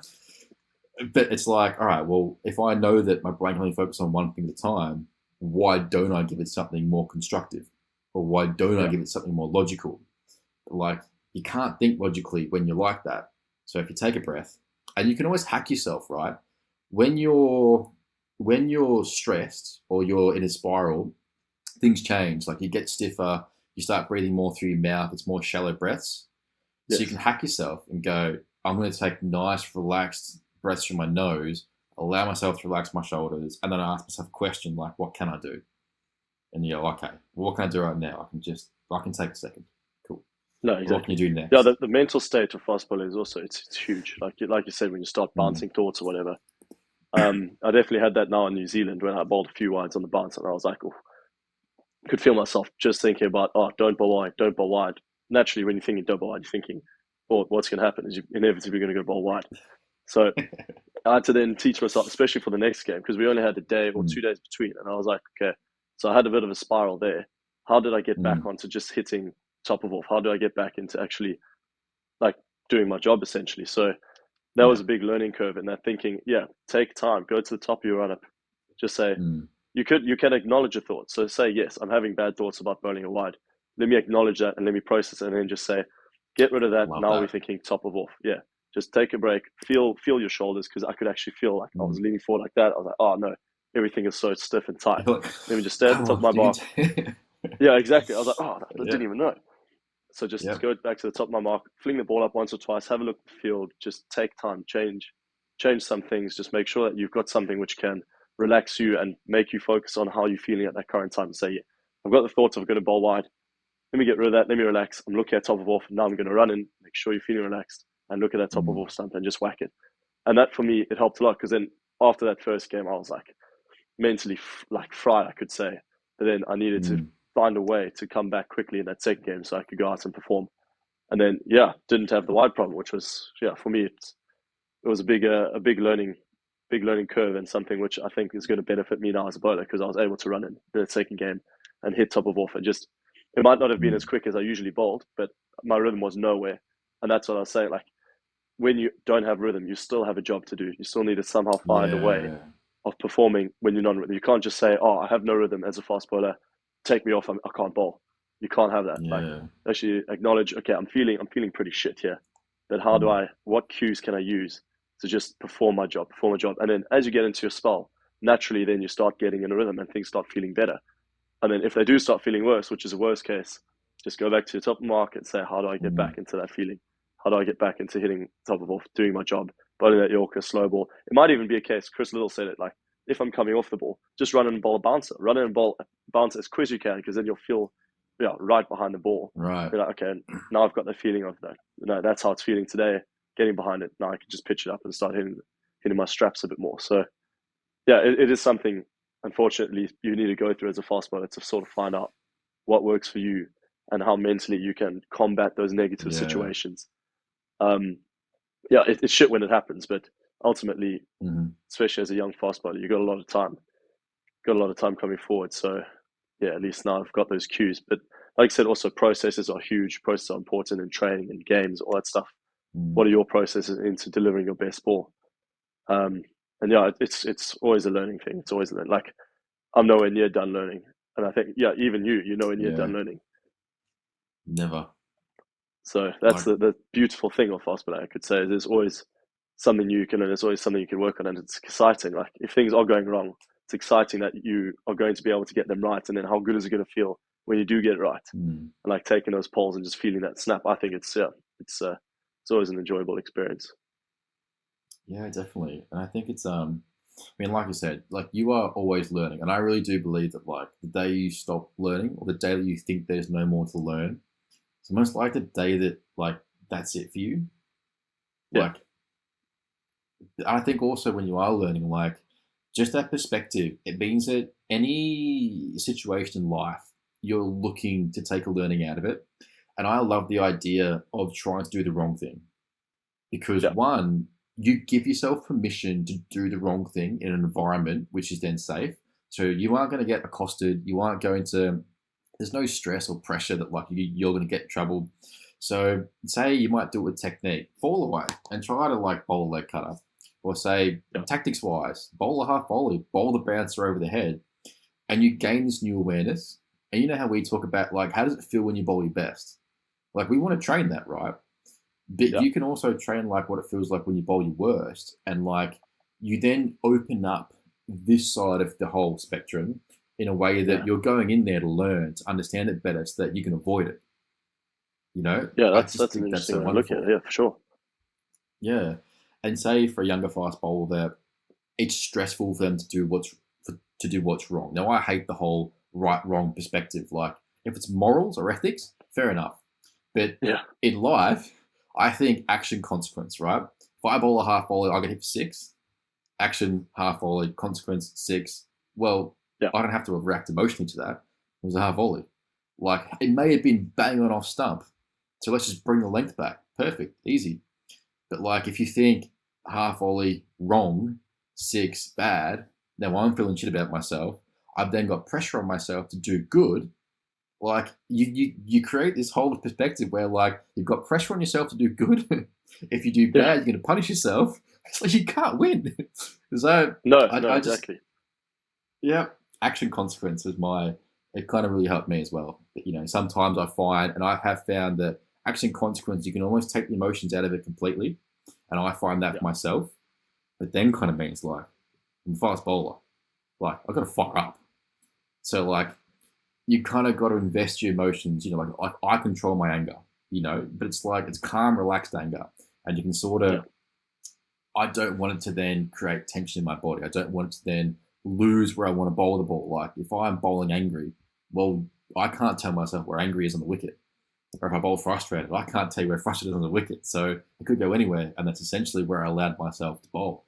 So I think Yeah, it's cool to kind of use that perspective, action, consequence, and then hopefully you can learn from anything. But I do love the idea of exposing yourself to the wrong thing to do. One, because you create it's okay. Like you teach yourself like it's okay to fail. Failure is where yeah, you learn. 100%. And I tell my guys, I'm more excited when you get whacked than say when you get fifer. Because realistically speaking, as a coach, if you get fifer, what am I going to say? Now let's change this. You know, let's fix that. If you get whacked, I've got stuff to work with. But I feel Yeah, like if I want you to be the best bowler that you can be, well, we have to get you good enough to handle those situations. So I want to expose you to them, so that when you go into exactly. games and you progress in your career, like you're good enough to handle them. So sort of finding ways to open up that side of it in a way that doesn't have the same kind of pressure. Like, you know, bowl six Yeah. Yorkers, you know, bowl six full tosses. Yeah. No, it's true. Yeah, like when you go through the bad games, that's when you learn the most. Like you said, if you have a bad Mm. game, you get whacked. That's when you say, okay, why did I get whacked? What went wrong that I got whacked? Whereas the fiver, you come off and imagine if Chris Liddle came to me after I took a fiver and he's like, listen, we're breaking down this. I'll be like, what do you mean, mate? I just got a fiver. I'm a jet, man. What do you mean? Um, but yeah, no, certainly. And then I think in nets, it's also important. So, like you said, maybe replicate you falling over kind of thing, get that feeling, and Mm. then be like, oh, how do I get back to actually bowling my best? Which is important. It's just about how to do those things. I like Mm. it. So if I'm having a net and then I'm feeling out of rhythm, that's when I'll start trying to work the most. So I'll say, Lids, listen, I haven't been able to hit my areas at all. And then we'll start looking Mm. at the action or the technique during that training session, Yeah. or I'll start saying, why am I not hitting this technique? So when it's Mm. going bad, that's when I'm like, okay, now it's time to switch on. Now this is when I'm training. So if I'm running in for training and I feel rhythm and everything's happy days, I'm not going to really Mm. work on anything. I'll just take it and say, this is a good session. Let's bank that. What did I feel which was good? Did I feel my snap? Yeah. Did I get my cues right? Yes, bank that. Whereas if it's bad, Perfect. that's when I could get my little notebook out and say, I had a Mm. terrible session. What felt bad? Why did it feel bad? And then start thinking, how do I focus on getting it to feel all right? Or how do I focus on getting an outcome better? Because, yeah, like when you're bowling in rhythm, you're not really going to learn anything, like you said. But then, yeah, also important is sort of taking technique away from outcomes. So, or how do I define this? So, don't be Mm. results driven. Be Yeah. not really. I don't know how to phrase it, but basically, so if I run in a T20, right, and I hit back of a length, good ball, third stump, and the guy plays an unbelievable shot and whacks me for six. The Yeah. most important thing is to say I actually executed. So maybe Mm. execution focus. So yeah, I hit where I wanted to hit. Did the batsman get the result? Yeah, he got the result, but it nothing to do with me. So let me take a breath and go back because it's not my fault. You can't look and say, "Oh, I got whacked for a six, but it was a bad ball," because actually maybe it wasn't. Maybe you nail your Yorker and Yeah. the guy reverse sweeps you for four as well. It's Instead like of getting process caught up, driven you can versus say that. outcome focused. There, Yeah. yeah, that's the way I to think phrase it. that's Yeah, how sorry, I was you. struggling there. I was like, how do I phrase this? Yeah. And I was guilty of that, being like, okay, I'd run in and bowl a ball, and the guy got a Mm. four, no matter where it went, how he hit it, and I'd be like, that's a bad ball, that's a shit ball because I've gone Yeah. for four, and then start getting worked up, and the next ball I run in even faster or harder and try ball quicker, and inevitably the ball could be even worse than the one before, and then you start getting hit around Mm. a bit, and that's when that spiral starts to happen. So now I've sort of said, okay, at the top of my mark, especially in white ball stuff, what do I want to do? Like, where do I want the ball to land? What do I Mm. want the process to be? And if I nail that and the guy plays a blinder, yeah, fair enough. Go back to the next ball. Mm. But then also you've got to be honest with yourself. So I've seen it a few times where guys have run in and they said, "Oh no, I was just trying to hit top of off. I think I executed, but I went for 12 and an over." And then you're like, "No, actually, you were bowling half volleys, mate." Like, so you Mm. do need to have that honesty to yourself. You can't just say, "Oh, Yeah. I think I landed it in the right spot and I got whacked." You need to, like, take it on board and say, "No, that was a bad ball." But don't get caught up if you did execute what you wanted to do and you got whacked. Rather just carry on thinking of your process and say, "Yeah, that felt fine." Be relaxed. Take a breath at your mark, because you don't want to get caught up, and don't then start over analyzing action. That's one thing which I do. I call it the pit. When I've been hit for a four, nothing's Yeah. felt bad with that ball, but I'm like, oh, I got hit with the ball because maybe I wasn't snapping over the top, maybe I wasn't as tall as I wanted to be. I'm Yeah. falling over a bit. Then that next ball, I'm starting to think, oh, I'm falling over. Let me like try focus on that, and then I start not focusing on where I want the ball to go, like we've been chatting about the whole time. And then I start getting Mm. drained into that pit and that pit of overthinking. So yeah, it's a fragile one. But yeah, that comes into the mental state of the bowling cricket as well. Yeah, and I like Or how you've bowling in cricket, defined I it. should say. But I like how you've defined the pit too. I think that's a really good thing, right? To like you've Yeah, defined for yourself, like when you're in rhythm, when you might lose rhythm, but when you're still able to hold on to yourself. But then when you yeah, drop down in the pit, which would be the spiral, like I think that's good because yeah, that awareness means that you can't stop the spiral. It's always there. But like yeah, the awareness that you've got of what leads you into the spiral means that you can then develop specific things within that. That if you can catch yourself and go, oh, I can see what I'm doing here. Let's just yeah. take it back a second, and you can sort of prevent yourself never going into it because No, exactly. it's not like And you that's when you're can. like, oh, that's cute. So for me, when I get in the pit, that's when I need to say, relax, just run up, Mm, keep focusing on that top off. Don't snap too quick. Slow the whole action down, and then just make mm, sure that you're pulling through towards the target. And that as soon as you bowl that top of off ball again, or wherever you want, then suddenly you're out of the pit. I could say so. mm, Yeah, it is an interesting one, but everyone has their different things, and you have to yeah, sort of experience the tough times to find that. And like you said, if we could replicate that in the nets, if you replicate bowling badly, yeah, fair. But unfortunately, the pressure isn't there in the nets as it is in the game. So yeah. It's it is really something different, that isn't you it? need to experience. Yeah, And I think part of which is what a I've tough one. tried to do as a coach is to, it's more to like shift your perspective around how to handle those or like, what those tough times are. I love to kind of create this great hype around them. Like, oh, wonderful, right? You've just been Yeah, smashed for three sixes. You're fucked. Brilliant. Let's see how you're going to try and change it. And like, but I think that kind of helps when like someone can kind of shift you into like a perspective of going like, that was awful. Like, but I'm not going to spiral because like I'm too busy thinking, oh wow, this is it. Like this is I'm I'm in in the the thick of challenge. it I'm in right the now, battle. Yeah, right? And I think if you approach it a bit better, I came back to effective training approach, etc. Well, yeah, I think there's a better way to approach that, and there's an ineffective way. The ineffective way will always lead you back down to the pit, always. But yeah, a more effective way, if we can have some fun with it, right? Sort of laugh it off a bit and be like, right, this is where it kind of counts. Hopefully, then like bowlers can at least go into it with the best possible frame of mind and you might say the best process that they can possibly execute. And hopefully yeah, then they get that experience like, okay, I've been here, I've done that, I've got the best out of myself, or I got the best out of what I could do. Great. But like having said that, I mean, yeah, Stuart 100%. Broad could hit for six sixes off. Was it you, Bryce, saying hitting for six sixes in like a T20? Like the best Yeah, I bowlers in think the that was in world. Durban actually.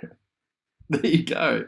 Like, Yeah, that is the thing. Like the best bowlers in the world are going to get whacked. hmm, Like that's part and parcel of being a fast bowler. You're going to have days when you're going to yeah. get whacked, but then you're going to have days when you're going to feel like the best thing on the planet. So Mm-hmm. I mean, that's life, isn't it? It's all ebbs and flows. You just got to take Yeah. the bad with the good, and then when you're going through those bad processes, think of it as a challenge or as an experience Mm. because you're like, oh, what can I learn here? Why was it bad? Just to make sure that it doesn't happen again. I mean, inevitably it might happen again, but it Yeah. will happen less frequently if you have the right mindset and you say, this is why it went wrong. Mm. Let me work on those things to prevent it happening again. Um, Yeah. and then, yeah, it also helps if you do just say to yourself, unlucky, this is going to happen.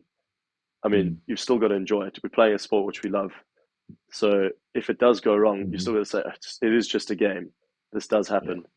And then you'll start enjoying it way more because I've had it way too many times when you've had a bad game and that sort of defines how your week feels. You've had a bad Saturday, and for the rest of the week, you're like, oh, shit, shit, shit. Like, you feel depressed, Yeah. hating life, and all that stuff.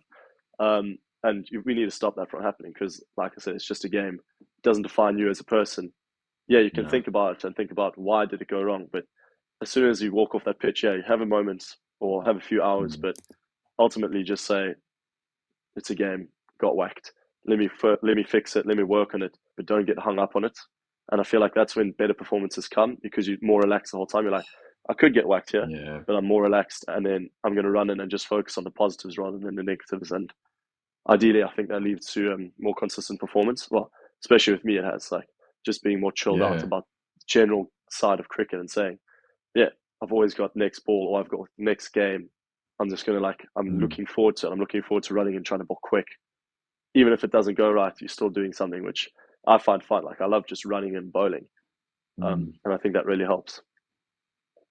yeah, and I think it's wonderful that like oh, I just forgot what I was going to say. What were you just saying? Drawing a mental blank. Just enjoy it. Yeah, just like if having the mindset of, yeah, I might get whacked here, but I don't really care. Well, obviously you care, but like it's not going to define me as a person after the game. And I think that's That's what put it me in a much was. better headspace. Yeah, Yeah, it was. There's. It's so easy that you attach your sense of self worth to your performance, right? Which yeah, then builds up this really unhealthy relationship, this really toxic relationship where, like, because you've attached your sense of self worth to your performance, you can all you can do is think about performing. Which means when you're not playing cricket, exactly. right, you're sitting here thinking about performing, and then you've got nothing to do but overanalyze because you can't actually do the Yeah. thing. And then if you do And then badly, you're going to the next game, and you're so scared of not performing that you actually don't want to play yeah, that game because like if I don't perform, I'm going to be in a shit mood, yeah, or like this is my life, I'm ruining my life. Yeah, like, yeah, and that's always absolutely. going to lead to bad performance. Yeah, 100%. And I've honestly found like as a fight, I love the idea of like I build better fast bowlers. I don't make you faster to make you a better fast bowler. Like all these secondary avenues to become a better fast bowler, right? I think I'm going to make you a better fast bowler. Now, what within you do we need to do? You know, we could improve some yeah, speed, sure. We can work on some skills, but like there's nothing above being a better fast bowler. And a big thing that goes into that is like I need to, in some sense, like mentor you to become a better individual. Because yeah, if you're a better person, you're more secure in yourself, you're more aware of who you are as a person, what drives you, what inspires you, what brings you down. That person will make a better cricketer. Because if they 100%. identify that their sense of self worth is predicated on something else, it's a fun word, predicated. Um, Yeah, I I'll jot think that one you'll down then be later. able to. I catch myself sometimes thinking, oh, look, I know some big words. But yeah, I feel like you're going to be able to handle those tough times more because an insecure person, through no fault of their own, they just simply won't be able to, and their belief will Yeah, just get shattered so quickly. And no, I exactly. really, And then you get rattled. yeah, and belief is like the be all and end all. If you can't believe you can do something, then the only thought that you can have next are the reasons why you can't do it. And then what Yeah, happens? You go and do it. So yeah, like, exactly. You do exactly the thing which you tell yourself not to do. yeah, yeah. And we suffer in No, imagination far more than we do in reality. And like, funnily enough, I went to a music festival maybe 2 months ago or something, and this guitarist was sharing something that his recent grandma had said on her deathbed. You know, and oh, he right, said like deep. she said two things, really deep, right? The first thing she said was, "Life seems harder than it is," and that was so powerful, right? Because how often Yeah, could we make life harder than it actually is? Like you oh, could literally live your whole life trying to figure out this one thing. It actually wasn't as hard as you thought. You just suffered yeah. more in imagination than reality. And then he said, like, the second thing was like monkey pajamas or something like that when the morphine kicked in. So Yeah. he Hold on to the he first one a bit transitioned. more. Yeah, he transitioned out of that kind of deep thing really, really well. But I just thought it was so poetic, right? Like, I think you can learn a lot from people who've lived a whole full life. And you know, you're 25, I'm 31. Like, we got plenty of years left on the clock. How can we take some Absolutely. inspiration from somewhere? And I'd love to teach the guys who are 12, 13, 14, 15, you know, like if you can be a bit more secure in yourself, a bit more aware of yourself, and like we can let go of some of these attachments to uncontrollable things like outcomes. Yeah, I can't control what the batsman does. I'm not a magician. I haven't got telepathic, you know, thing. It's like when people ask me, exactly. can I bowl 145? It's like, I don't know. I can't see the future. What, you ask me to ask my crystal ball and figure it out? Like, no. Just show them the best drills. That'll work. And my precious best drills. Oh, but oh, look, I do think, but that's a really good point, right? Because we could talk about the mental skills, but I think the mental Yeah, skills are predicated on like your, you might say your individual psychology, like your individual mindset, who you are as a person. Because like if you don't believe in yourself and you've got something like you're just an insecure person or you're vulnerable, you think too much about what other people think about you, you're comparing yeah, all the time. I could give you the best mental skills in the world. Like let's just relax the wrist. Let's tell yourself what can I do. But as soon as I say what can you do, you won't believe you can do the thing that you can do. So you might No, say, exactly. I can bowl top of off, but then you tell yourself, but I can't bowl top of off because, I'm going to fall away. I've missed it the last 10 times. I'm just going to bowl wide. And like, you're immediately out of that mental skill back into this kind of thing. So I think that's a Yeah, nice thing to kind of open up. And you've talked a lot about Lids, which you can, like, the way that you've talked about him too, I think is a good thing because, you can see how much he's supported you, how much he's guided you. And as a guy who's gone from South Africa to the Netherlands into like England, these probably guys have been a big part of your family, so to speak, to give you a sense of, that's your life, and these are the guys that absolutely. are in your environment in that life as well, which is like full credit to the coaches and the people that you've had around you as well, which is really cool. Yeah, like Cambo is one of those guys. I sort of Mm. say that I could owe my career to Cambo as it is because he's the guy which Yeah. out of nowhere just called me in South Africa. I was just a 21-year-old playing first class there. Mm. Like I wasn't breaking into the professional setup as I wanted to. Get this phone call from Cambo and he's like, "Yo, come over," and he really believed in me. Gave me my debut against him, and really, yeah, he gave me or instilled the confidence to say you can be a great fast bowler for the Netherlands. Like Mm. we see you fitting it so well over here, and having his confidence and having his how he worked with me and how he got Lids to work with me and everything, I think developed me into where I am Mm. today. So he's one of those people which you speak about. Also, James Hilditch as well. So he worked so Mm. much with me, especially beginning when I arrived in 2019 for the main year. He sort of also analyzed my action and said, "Listen, this is something which is going wrong." And he's not really a bowling coach as per se, but he knows what he's doing. So he's like, especially for me, Yeah. he's like, focus on these things, take these things out. Don't worry about too much on this kind of thing. And then that 2019 year was really good because I think I had those three people in my corner, and having someone Mm. which believes in you or knows what you can do or knows how to get Yeah. the best out of you is so important. So I think that It's for the guys huge. which you work with as well, they're going to love that because yeah, you know what you're doing. You can instill confidence in them, and like I think confidence is also it's huge. Like you can give them all the technical aspects and stuff, and say, "Listen, brace Mm. front leg, get high, be snappy, all that stuff." But if they don't have the confidence to do it, like they're still No. running and thinking, "Oh, I can't do it." Just like you were saying, leading in their mind, they're still thinking, "Oh, I can't do this. I can't do this." But to have someone who's genuinely there for it and saying, "Mate, you're good enough. Like keep working. You're going to get here. I believe in you," kind of thing. It just makes you, as a bowler, sort of relax and start believing in yourself a bit more. And I think that's huge. So yeah, full Huge. credit to those three guys getting me to where I am. And now obviously the Northants setup also great coaches, great lads and all that stuff. So that helps a lot. You don't want to be in an environment where you feel constantly judged. And that also leads into the mental Yeah. aspect of what you were saying in terms of, yeah, you feel like things are much worse than they actually are. So Yeah. if you feel like people are judging you the whole time, immediately you're just going to overthink that and overthink that. So being in a good Yeah. environment where you know people back you, I know everyone will have their insecurities like, oh, if I bowl bad, these guys are judging me. They're actually not. And I'm in a good Yeah. environment, especially with the Dutch and with the Northants guys, where even if I do bowl badly, I know they're probably not going to judge me, hopefully. At least I Mm. feel that way. So, yeah. But yeah, if you are in a bad environment, just know that they're not judging you as much as you think they are, especially if you have a bad Yeah. performance. They're not saying, this guy's a shit bloke, he's useless, just off one bad performance. So, sort of like letting Mm. your ego go away, which helps a lot. Yeah, definitely. And I think it's really good to surround yourself with people that they can see things that you can't see yet. So if you're in Yeah. a headspace, which might not be reality, you've got people around you that can help to say reset you or help to like give you that piece of context, which then shifts your Yeah. perspective back to where you kind of want it. But I think it's Yeah. wonderful, right? Because like I said, when you've got those guys in your corner, you just feel you feel so much more safe that like it's almost like you've got people watching your blind spot.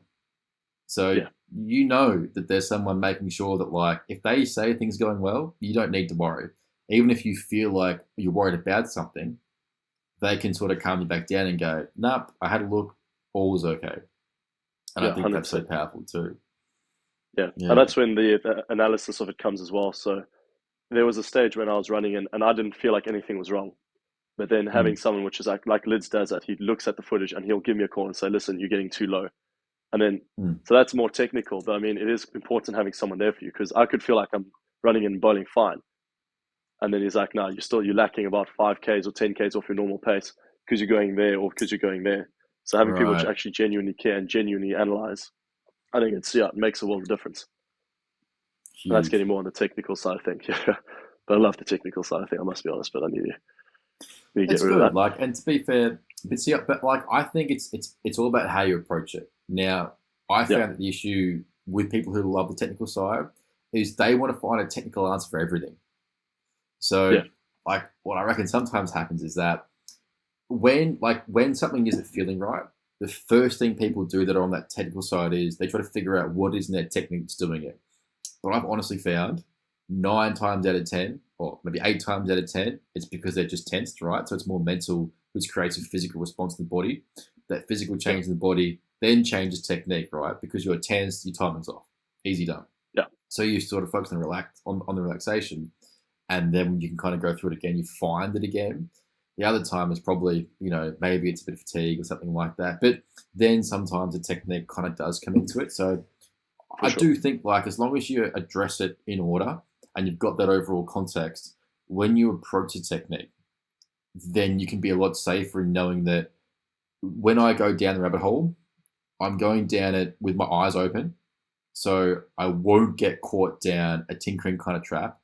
But if I do, I can sort of catch myself somewhat quickly and bring myself back up. But also, like, Yeah. I've got enough of an idea that if I'm relaxed and I know what feels good, if I just go back and try to find that, I'll be able to find myself back out of the hole. But there's plenty of people who Correct. don't Yeah. have that, and they end up fucking themselves. Like, six Yeah. ways from Sunday, and they come to me or I get these DMs, and I just have to sit back. Like, I've had some people text me like that, and there's nothing I can say, right? Because your mind's so broken about your own action. I Yeah. can't give you technical advice because I'd be feeding your issue. So I say, mate, Yeah. just go out there and bowl and have fun. But like, what do I work on? Just feel good. Just like no pressure. Just go out there, bowl, feel Yeah. good. Because they're And so sometimes I'll gone. come back and say, yeah, yeah, literally. And they'll come back and say, oh, it felt great. And I was like, well, no shit, it did. You finally told yourself to feel good while bowling. Like, isn't it Yeah. amazing how you can actually Just you enjoy it can and do relax. Yeah. what you tell yourself to do? Yeah, so funny. 100%. Yeah. I've also found that when I've been analyzing sometimes, like I go to footage of where I was feeling really bad and where I was feeling really Mm, good. And there's no difference. Like the action looks the exact same right. because it's all in the head. And it's literally probably Mm, just because I'm tensed up that it felt a bit weird. It's like that Irish game was mm, actually quite a good one because I think the first spell I felt pretty good. When I got that one wicket, also like it was coming out quick, it was coming out nicely. And then I mm, came back for my second spell and it felt really bad. And I bowled one or two wides. And I just felt like my rhythm had completely gone. And then mm, analyzing it, I was like, there's not too much difference. The only thing is I was falling away a bit more or going in my action a bit too early. But that could be right. fatigue. But that's when technique comes into it and saying, no, actually just hold a bit longer when I'm feeling like that. And then that would get your rhythm back. So yeah, it's important to sort of note those things down and realize why it was feeling bad. Was it just because I Mm. was tense? Was I fatigued? And then you're having those processes saying, just hold on a bit longer, delay your action a bit more and snap through. And then there you go. But that's like you said, some people don't have that and they have a bad spell per se. And then why do I have a bad spell? Yeah. Worst spell, worst spell, worst spell, which is a worst case scenario. Yeah, and then you sit there over the course of you fielding boundary to boundary, just thinking through all the things that you did wrong, all the things you can kind Exactly. of fix in your next spell, and Yeah. yeah, you kind of stuffed yourself. But like the same thing probably happens. Like, I got a mate that I play cricket with who's always been an opening batsman, and I sometimes find this sometimes too when if I'm watching cricket and I'm batting at say 4 or 5, and I can sort of see the bowling doesn't look so good. I'm Yep. building my innings in my head before I've gone out to bat, which Yeah. means I walk out there thinking that like these guys are crap. I should, I'm easily going to make 40 or 50, I'm going to bosh there. Yeah. literally, and then I'll move out to one too early, play the line, miss the swing, and then I'm walking off being clean bowled, leaving a huge gap between bat and pad, going, I don't know what I was thinking.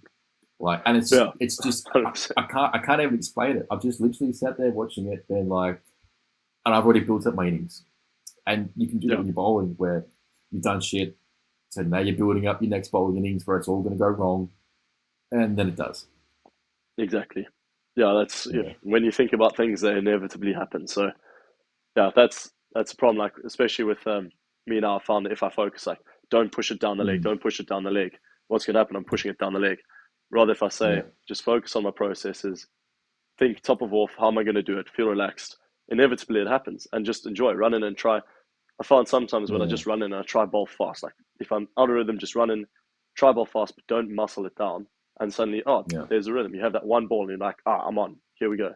And then I can focus on why did that feel good, and just repeat it the next ball and repeat the next ball. But yeah, that's a mental aspect of the game, which I think people mm, underestimate a lot. Is that the mental side of it leads into the rhythm side of it so much. Um, it's not just technique based, but yeah, technique does play yeah. a huge part as well. To be fair. You know what I find interesting? Like, I mean, we've had a good chat over almost like an hour and a half now, and you know, it's been good. It's good to kind of dig into it. But like at the end of the day, we could simplify it down pretty simply, right? So, how much thought Yeah. do you need to put into it, right? Not so much. Now, what happens if you put more thought into it, and then you start thinking through what you've already, like the conclusion you've already come to, which I think is kind of a nice tangent to jump on. Going to be a good cricketer, you need shit outside of cricket so that you can put your Oh mind yeah. out of something and into something else. Like, and two of my favourite players, Brett Lee and Shane Watson, they both play guitar. So I Yeah. tried to learn guitar. That was my hobby over COVID.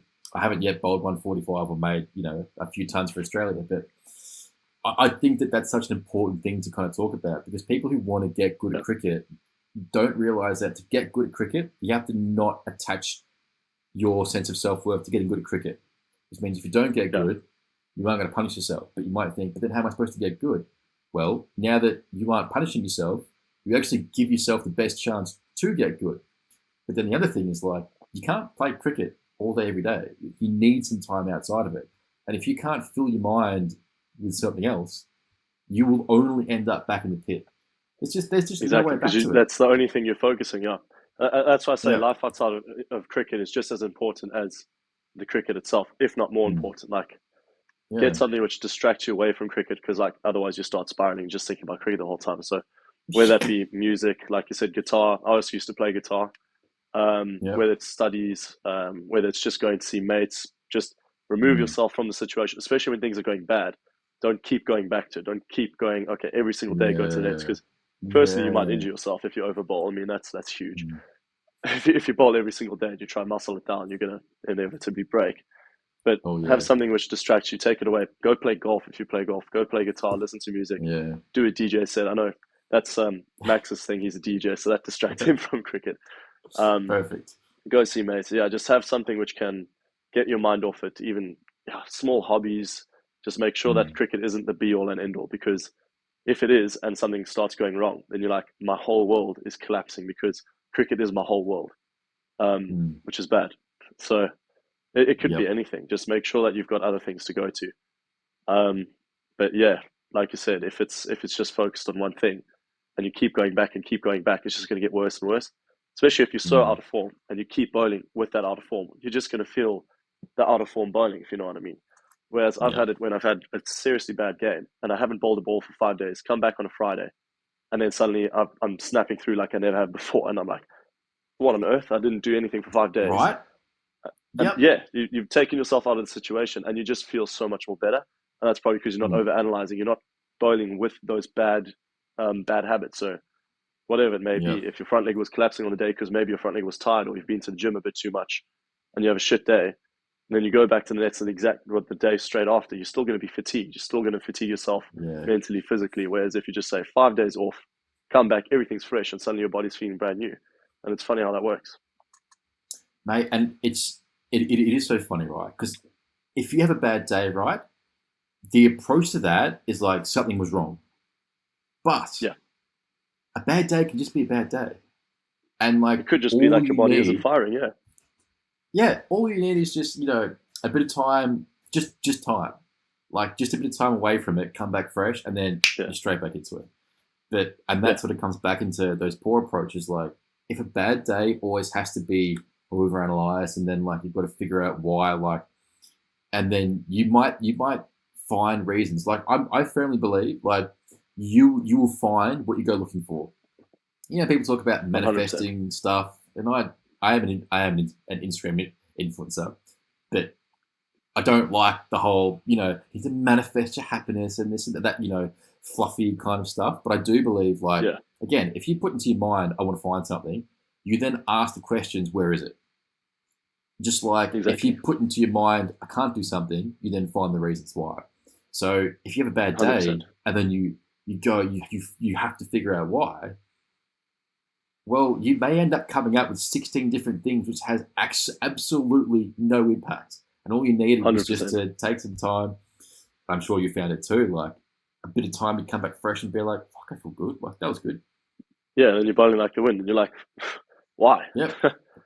Yeah. Rather than saying, oh, let me go over the footage and say, oh, that third ball in my second spell, I started going a bit lower here. Why did it start getting lower? And you look 10 different reasons why. And then you take Yep. yourself to the nets and you start working on 10 different things. Like, just need to Oh, take a step back. But like I said, there could be an yeah. underlying, that is where analysis is important. Like, you could have a bad Mm, game and it could be because something in your technique was not right, which then needs to be sorted out. Like I said, with that mm. twos game, my arm was a bit low in that second innings. So that is definitely something which I needed to work on.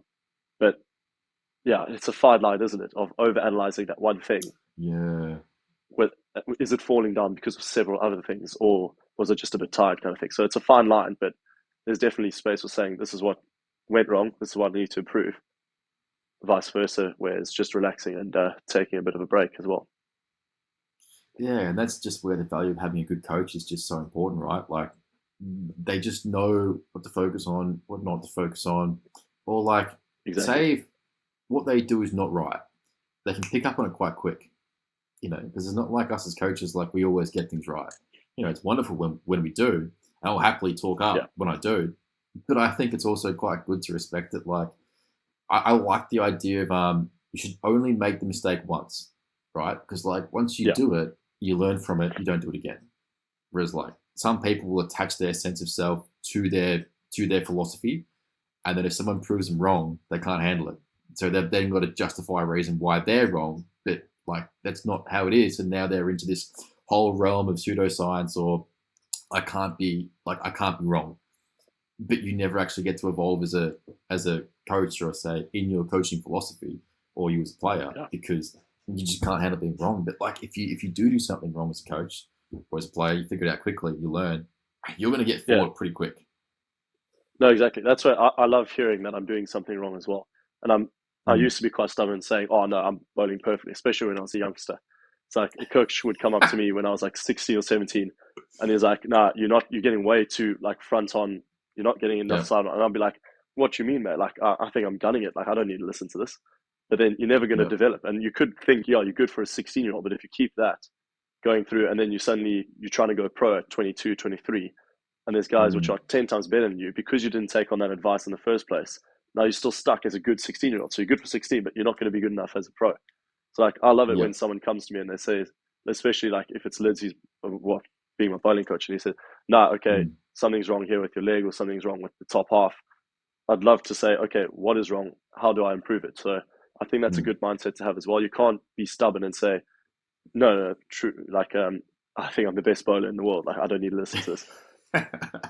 But then there's also the other side of the coin is that if you take on too much advice, so say Mm. some some random coach comes up and just says, "This is my opinion. This is my opinion." Even sometimes umpires say it out in the middle. They're like, "Oh, I think you could do this better, this better."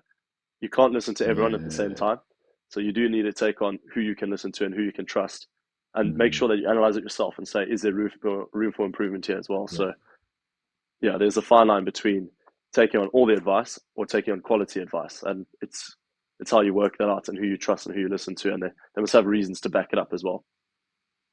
That's it. Like you got to be able to explain why it is you're doing what you're doing. And I do Yeah, think that as a player, like you are your own best coach. But like I think that's sometimes like it's hard to kind of because you aren't coaching yourself, but like you're yeah, your own best, you might say boss, like you decide what gets done to you, so to speak. You decide yeah, which coaching method that you'll invest in, and then obviously that's what'll get yeah. kind You of decide coached what you're into going you. to take on. Yeah, for sure.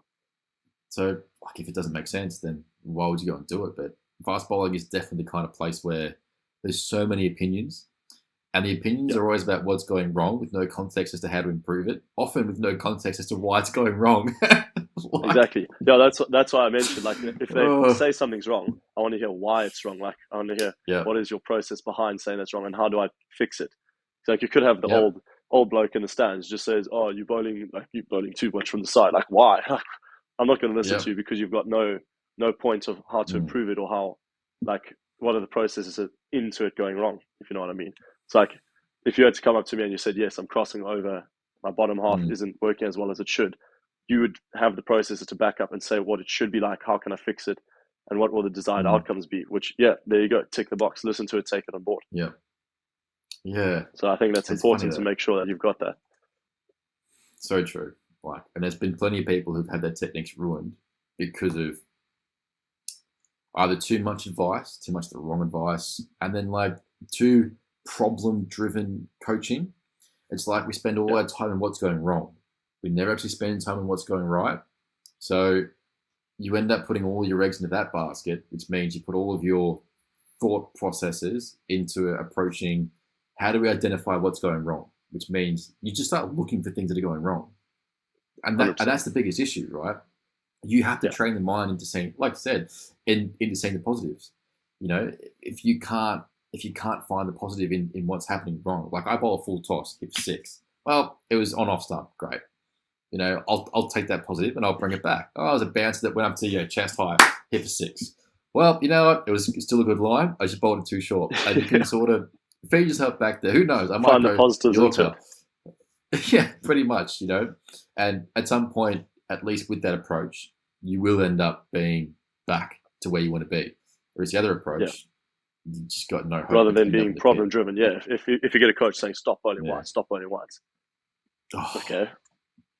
Then I'm gonna carry on bowling wides. Whereas if you have a coach that says no shit, don't even worry about the rides, just say how do we get back to bowling well, and then they start focusing on what makes you bowl well and working on the good aspects or improving the bad aspects so they become good, kind of thing. I think that's a huge difference. So I've heard of, or especially a lot of mates which I've seen have been ruined because they're just focusing on the bad things, and the coach saying, well, it's going wrong here.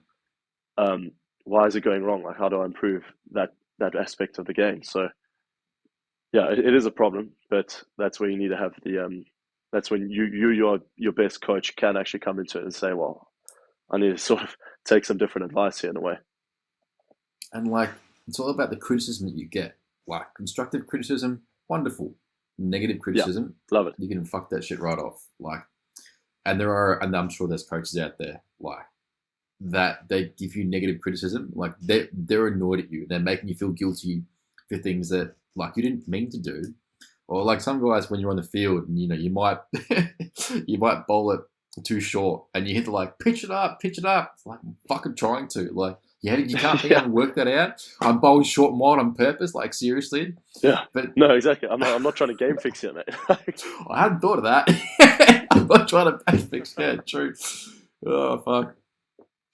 Yeah. But when you have those good networks, you get the good constructive criticism, and you can have a good hard talk, which only leads to learning and only leads to you being a better person. That's just golden. Like, I always thought Cambo would be kind of a hard coach that when you aren't doing things the way that he wants you to do them, and he picks something out, he wouldn't be soft on you. Yeah, no, exactly. And that's why I'm quite lucky with who I've got around me. So it is unfortunate because some people won't be as lucky, but you just need to, I don't know, keep taking it upon yourself to find someone who will work with you better. If you find you in a toxic sort of coaching relationship, you need to get yourself out of there. Find someone who gives you proper criticism. So that's where it does come down to the individual. And that's like a thing for life as well, isn't it? Relationship, job. Like, if it's not good for you or it's toxic, like, you need to get out of it. No, exactly. You need to find something which is going to make you work. And you'll see that with results. Your results will start improving tenfold. Just have someone in your corner who knows what they're doing, first of all, and is a good person, knows how to get the best out of you as a bloke, as well as a cricketer. Yeah. And I think that's important. Seriously. Mate, we've chatted for 2 hours. Like, yeah, I just love really good because like the first hour it was like breaking up so much, but now this last hour has just flown by because the stream's actually been good. So crazy. I reckon because it records on your side and records on my side, when I send it off to this dude, it'll end up coming out a lot better. But it's so interesting that it was just so shit on your side. Like, it is kind of frustrating, but That's why I was like, I hope I Uh, haven't been rambling on about things which made no relevance to what you were saying, because I was trying to piece up the conversation and say, yeah, that's a point, that's a point. to be Let me speak fair, on that like point. from your side, it did come across pretty well. Like I think this is probably one of the better ones I've had where like you haven't had. I don't think you've had any lag. I don't think from my end. Oh, So if it's that's good. been yeah, if it's been breaking up, like maybe it's just on your end. But I don't know if that's like from my Wi-Fi that it doesn't transmit well over to you, or I don't know. Like It could be my Wi-Fi. My Wi-Fi is I quite up and just down, to be fair. so was mine as well. So But yeah, yeah, definitely during that it's analyzing portion, kind I of was like like, my let bowling. me hit on there, let me hit on there, and then you'd disappear for a bit, then you'd come back. So as long as I wasn't just speaking garbage and like going on about different points, and I'm pretty Nah, it happy. went well. No, they actually went really well. Like I think we kind of really opened up some cool conversations. The No, people who that's good. listen to this are probably going to. I think they really take a lot away from it. But I think one of the things that I was conscious of going into a conversation with a bowler, like that's playing professionally, is like you got to be careful, like how you're approaching these conversations, knowing that like you do have your own coaches. I don't want to put thoughts into your mind that might then lead to a negative outcome going forwards. But that's also where I think like that context is so important.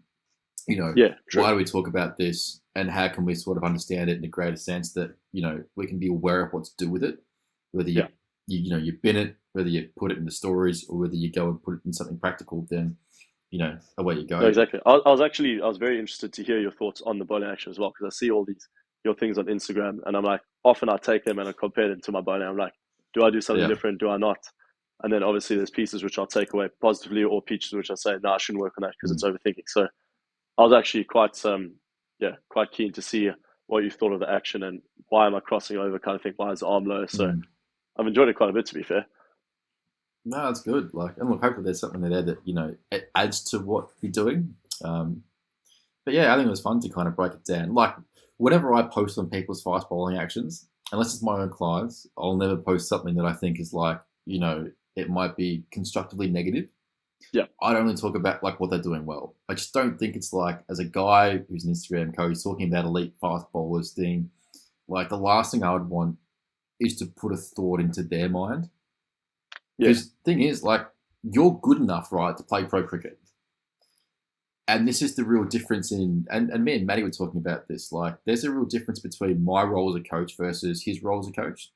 If yeah, I take an amateur and I change everything and I fuck him up completely, well, he wasn't playing pro cricket before and he's not playing pro cricket now. There's no change, right?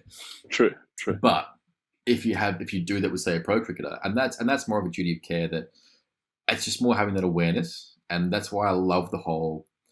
I care more about the approach and the communication than say what we're breaking down because knowing full, I love to analyze. And look when I'm bowling, I've got an awareness for almost everything.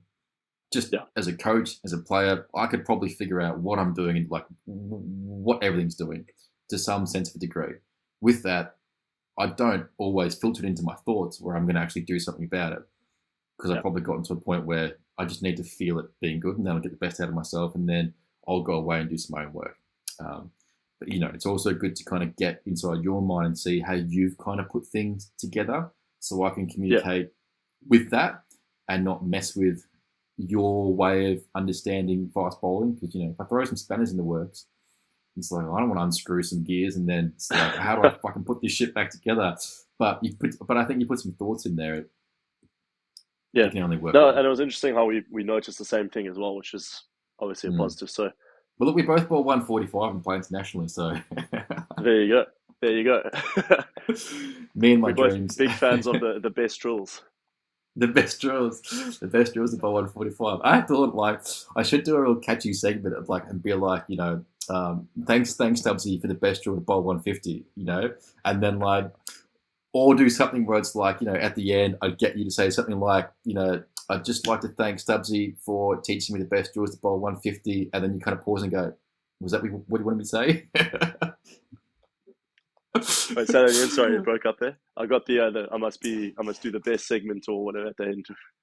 So now we do like how in some podcasts when they ask you to like, introduce yourself or say something that they'll then clip and put somewhere. Yeah, It's yeah, like you'll do like a little marketing reel for me and say, hey guys, Brandon Glover here, I bought 145, or something like that. But then go and say, I want to say thanks to Stubbzy for teaching me the best drills to bowl 150. You know, he's a legend. And then, you know, you kind of pause and go, was that what you wanted me to say? I can do that. Do it. All right. So just introduce myself. Hi guys, thanks Stubbzy for like teaching me how to bowl 155. Is that what you meant? Like that kind of something like that? Yeah. Yeah, I got you. I'll clip this at the end. Do it. Cool. Hi guys, Brandon Glover here. Just wanted to say thanks to Stubbzy for giving me the best drills to bowl 155. Is that what you wanted me to say? Is that how we're going to sell it now? That's perfect, mate. Brilliant. Oh gosh. You got to have fun with these kinds of things. Steaming Yorkers. Yep, perfect.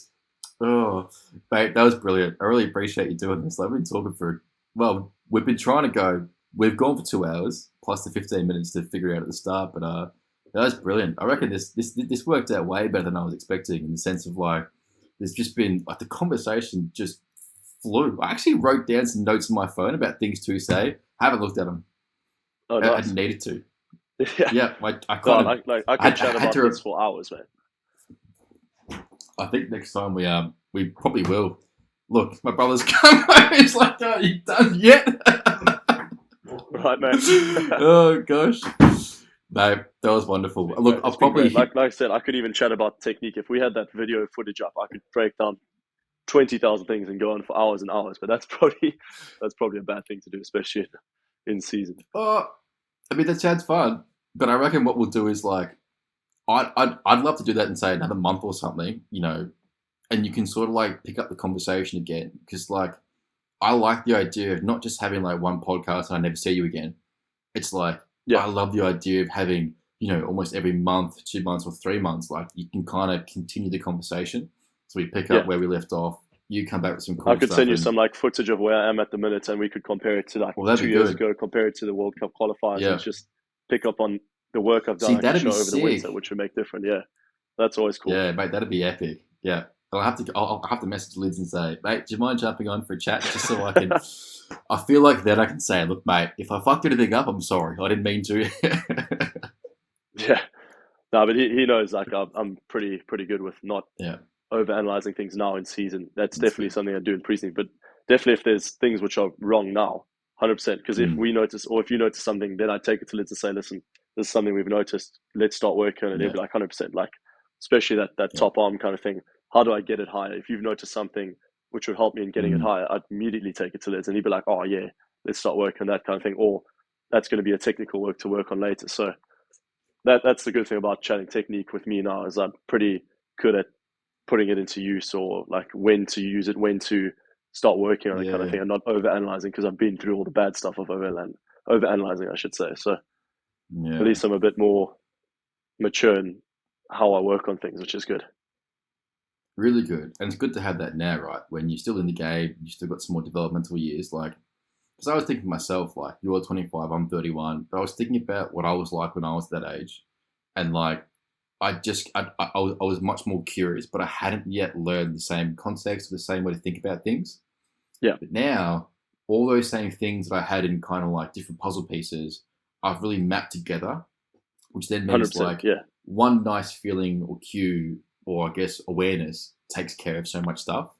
And I reckon as we kind of have a few more chats over the years, like you probably end up finding something similar, or you probably already have found it, which is why you're playing pro cricket and I'm not. It took me a bit longer to figure it out, but it helps me as a coach. So fair enough.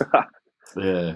Anyway, mate, look, I'll leave it there. That was awesome. I really appreciate you jumping on and having this chat. And, I am keen next time. I will get you to send me some footage, and we'll do a nice little presentation, comparison. So to speak. Yeah, that'd be really cool, sick. actually. That'd be sick. I love doing that. So, firstly, thanks for having me on. I mean, I've loved it. I'm glad I could sort of get around the glitching and not look like an idiot, as far as I know. Well, look, I think I always feel like I look like more the idiot because I'm trying to run a podcast and I can't figure out how to podcast. Oh, technology. Oh, fuck. Yeah, seriously. All right, mate. Until next time, mate. But I'll keep in touch because, I'm sort of curious to hear how you go anyway. This is curious to hear how the fast bowlers go.